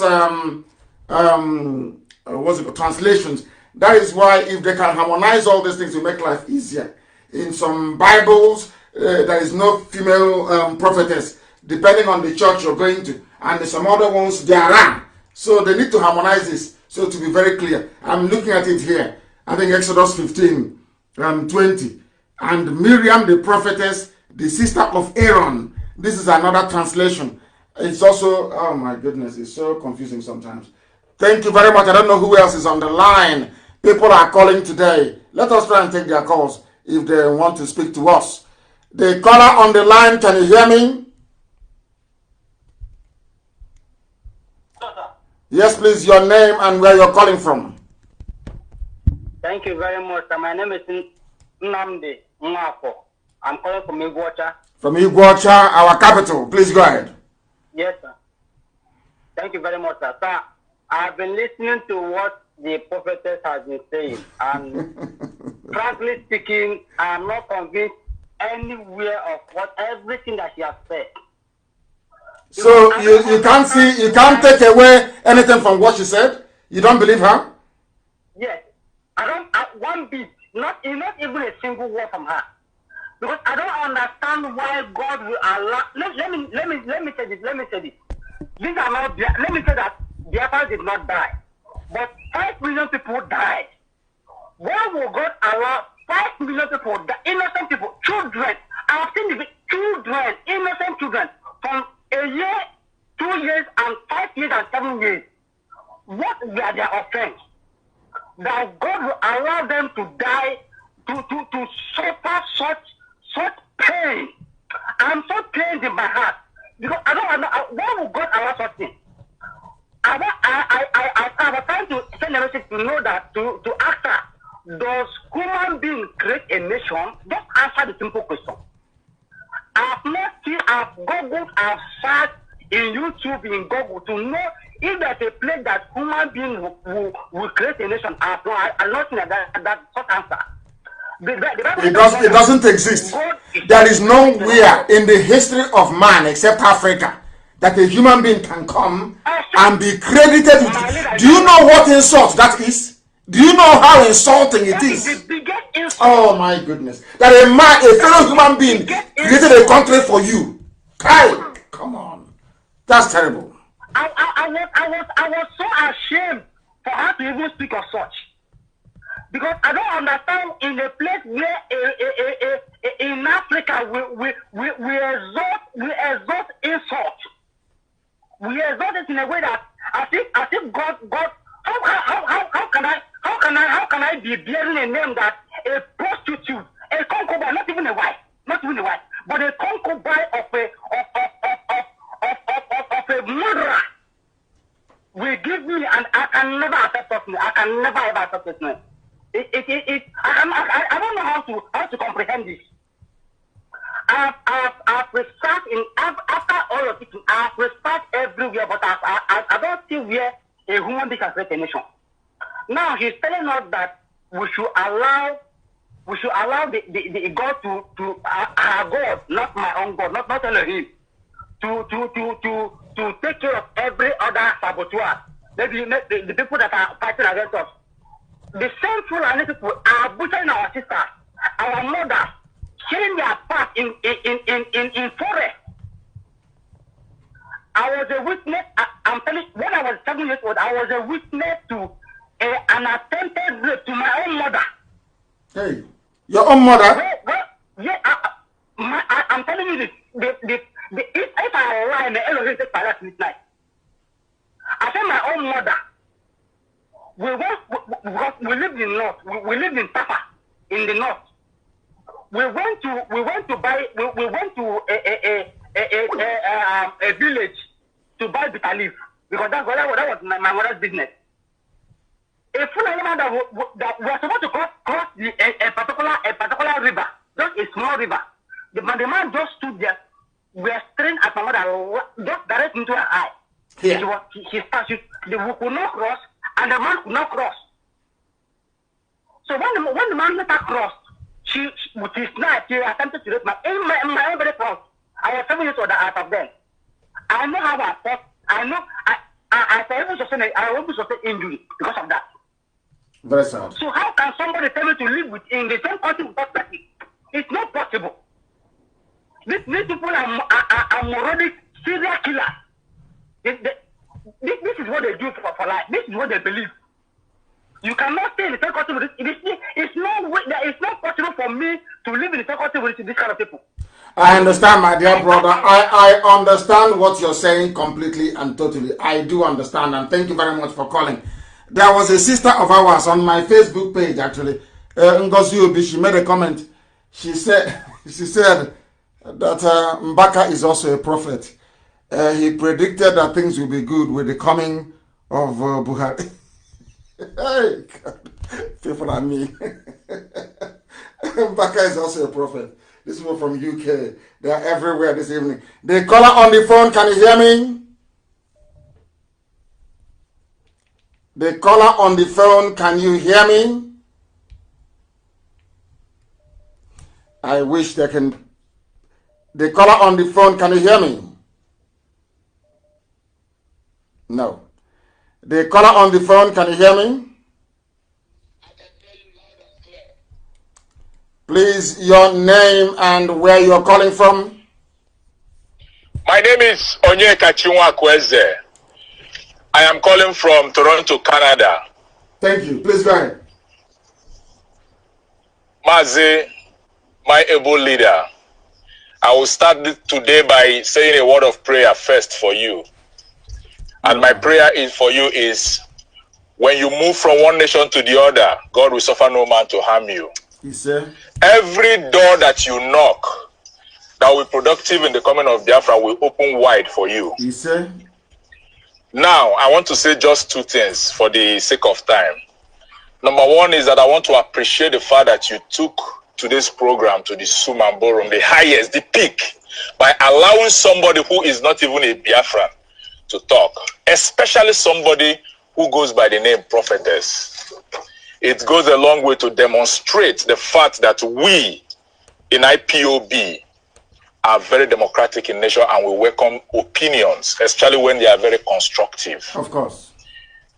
Mazi, for the woman who said, the prophetess, I may say, that made her own submission, for me, I welcome everybody's opinion. But sometimes we also tend to look at what their opinion means to what we are doing. Her own, whatever God showed her, whatever she saw, whatever she heard is an aberration to what we are doing. And personally, I don't welcome it. Because somebody wrote succinctly and said, what God revealed to People's General, Demego Ojukwu, as far back as 1967 is what the prophetess is saying in 2020. Wow. My visionary leader, this is a belated vision. Wow. Because the Biafra of 1967 can never be the same as the Biafra of 2020. Rather, it is a bitter reminder of the irreconcilable mistake of the zoological leaders. We are many years ahead of the enemies. So forward ever and backward never. We will never go back. Amazing. This thing was written by Kazi Azubike. Wow. And my last... Hey, where are you? Don't tell me this line has crashed again. Has it? Hello? I think it has. It has crashed again. It crashed before. No, I can hear you, my leader. Oh, go ahead. Please go ahead. Go ahead. Yes. Go ahead, please. Yes.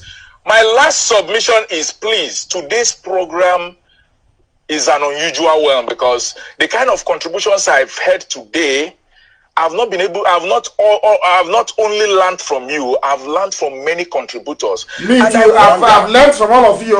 Even the last one you said.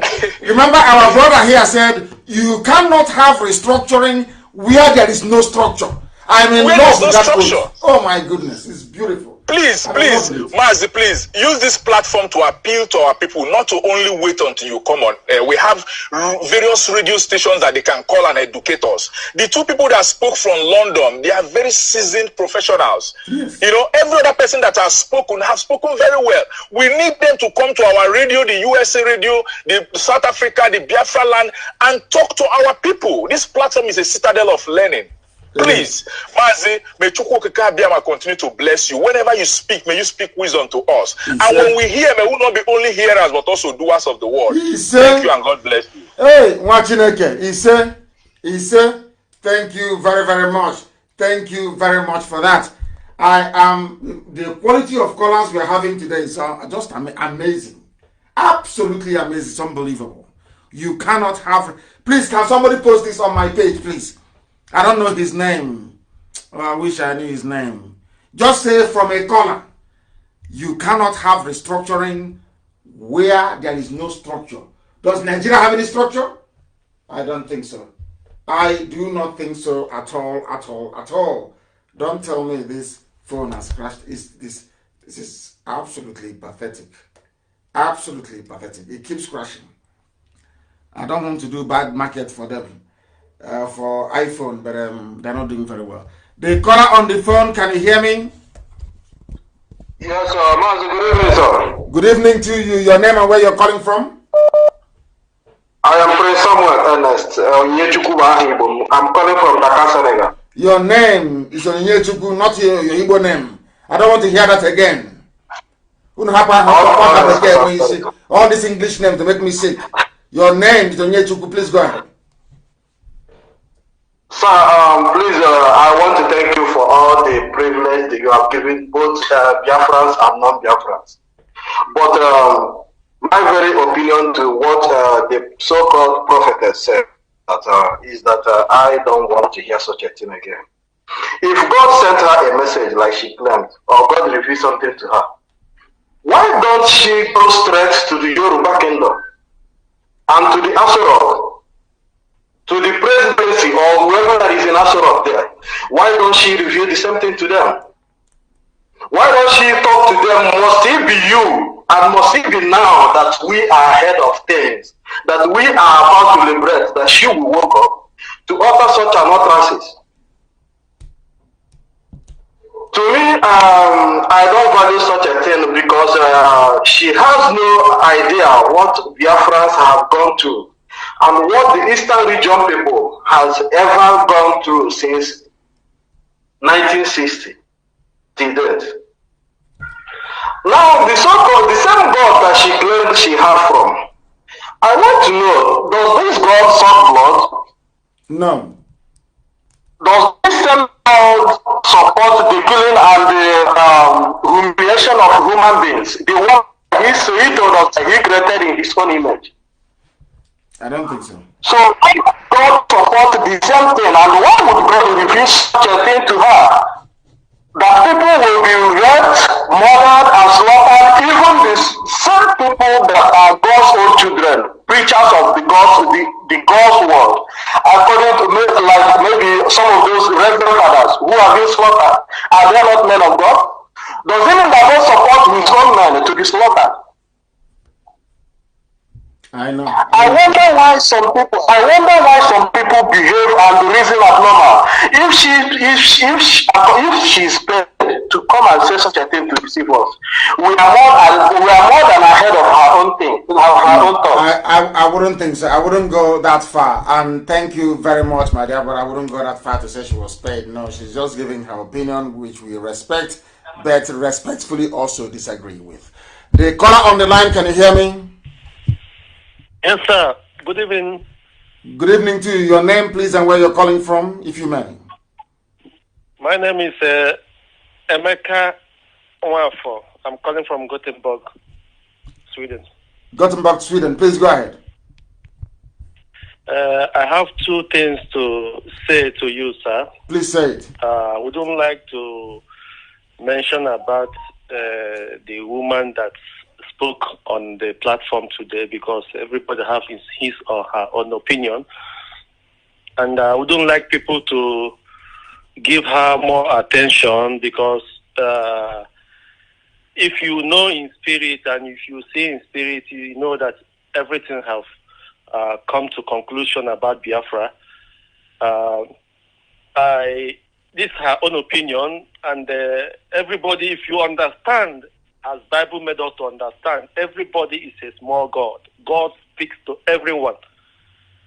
So that shouldn't be a topic. If you listen to what I was commenting on when you were speaking to her, I mentioned something. I said, you want to get me angry by, but all of a sudden I said, anyway, we are practicing democracy. That's all. Yeah, democracy, you must listen to even those you disagree with. You must listen. You must learn to listen to those you disagree with.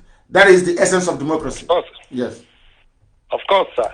So I am saying all these things to tell you, sir, that we are praying and we are what we are educating our people is the most important thing, because our people don't research. They believe on what people do, but they don't research, because every time you come on air and you say something, I go to my table, I research and say, yes, what you are saying is right. So, and I speak to my people.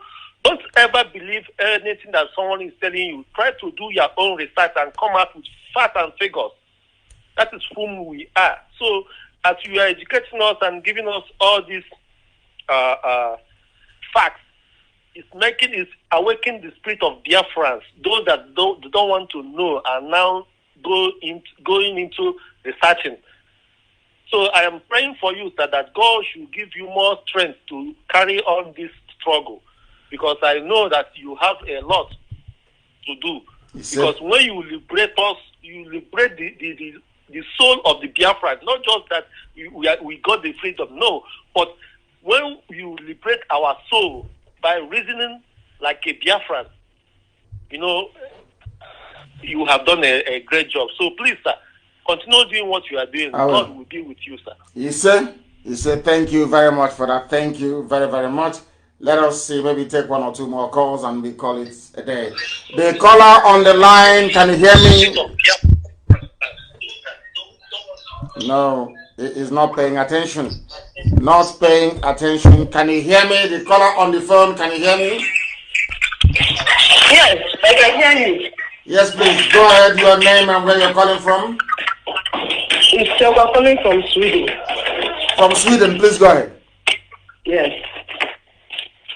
And Director, what I want to chip in, because every time people are talking about we should not discuss religion, like what the prophet had said. When she was saying it, I was so angry, I will tell you the truth. I was like, these people, I have never seen anybody that came to, because all the people that have been prophesied, can I say, or given a vision or dream they had concerning Biafra, have never said such a thing. According to what you answered her, you told her that the mouth of people is the mouth of God. And so many people have prophesied for Biafra and freedom of Biafra. She's the only one that, even from that Yoruba part, they have many prophets or many pastors or many reverends.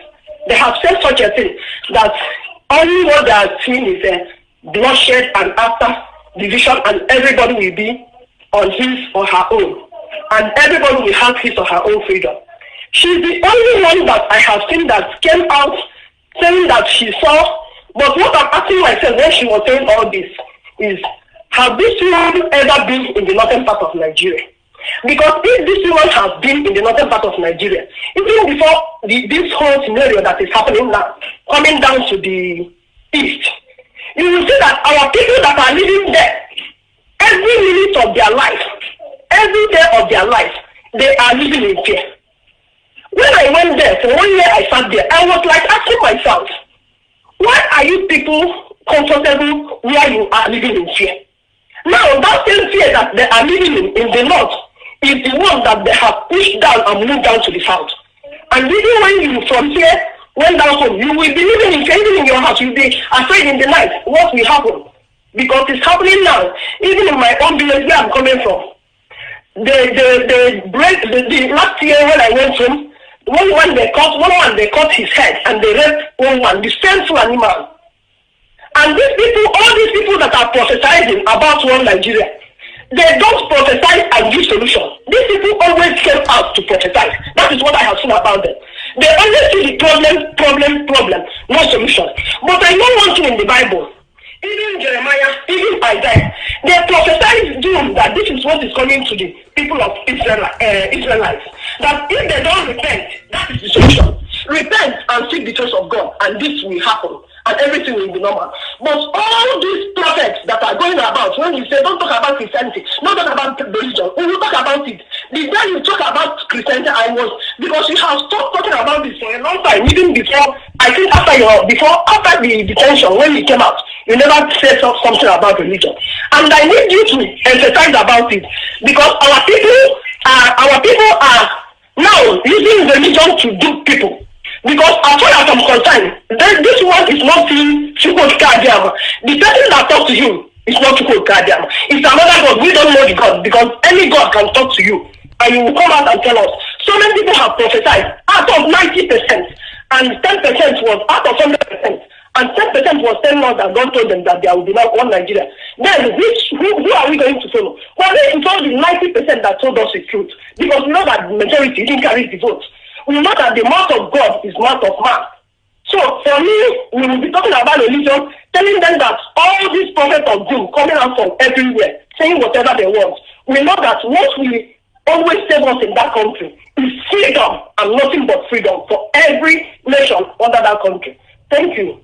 Thank you very much. Once again, I have learned something else from you, my dear sister. All our callers this evening are just superb. What she said is very simple.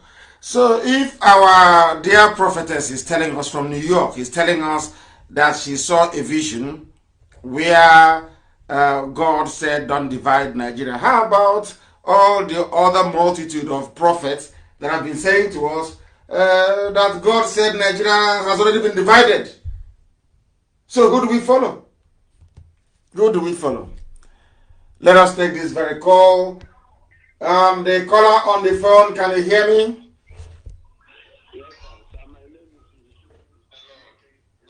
Izuchukwu, stay where you are. Izuchukwu, stay where you are. Let us take the caller on.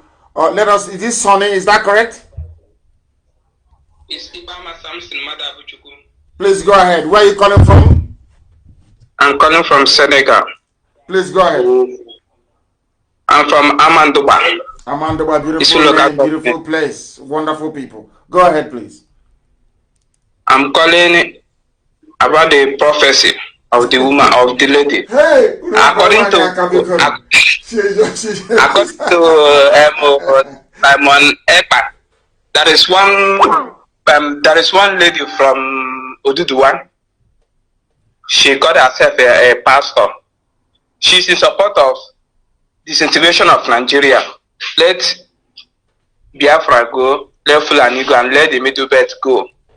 And she said, whoever that supports one Nigeria, he or she is a demon. Did somebody say that? Did a prophet say that? Yes. Yes, a pastor. Oh, okay. She called herself a pastor. She said that anytime that she preached against what is going on in Nigeria, so many pastors, so many of them used to tell her to stop, but she cannot stop. She is going to say the truth. That's nothing but the truth. That she's not after the offering or the private jet or whatsoever. Many pastors, they're having a private jet, which is very, very bad. And my complaint again, many hospitals in Nigeria, the federal government used to give them 200,000. Now, wait where you are. Stay. Wait where you are. Let us take this call. Stay. Remember where you are, please. The caller on the phone. Can you hear me? Yes, I can hear you, sir. Live and direct. And please, what is your name and where are you calling from, if I may ask you? I'm calling from United States of America, Texas, precisely. And I'm from Mbise, Adam Bise 1 of Mbise, Florence, Dedibet. Thank you very much. Please go ahead. We are in support of you. Gali, we're not shaking. We are praying for you. Thank you. Everybody, all my family, we are here watching you live. Thank you. Don't mind any false prophetess. Well, God is our witness. What they are doing in Igbo land, in Biafra land, especially because they have been cheating us a lot. All that woman, that woman is talking shows that she doesn't have clue of what is happening in Nigeria. She doesn't. Because if she sees that Fulani people have been killing us, doing all manner of things, all parasitas, all government offices are owned by so-called Fulanis. She will not say that. I support Wani. We are with you. Thank you very much. Jesus. You say? You say? You say? Found affection against you. Was fall down. We never prosper. In the name of Jesus. You say? You say? Yes. Thank it's you. God that created all of us. Of course. And everybody knows that those people have been doing so bad, so many things to us. Don't forget about this, our saboteurs. They will know. They will.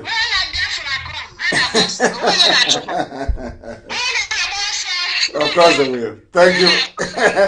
Thank you, my dear sister.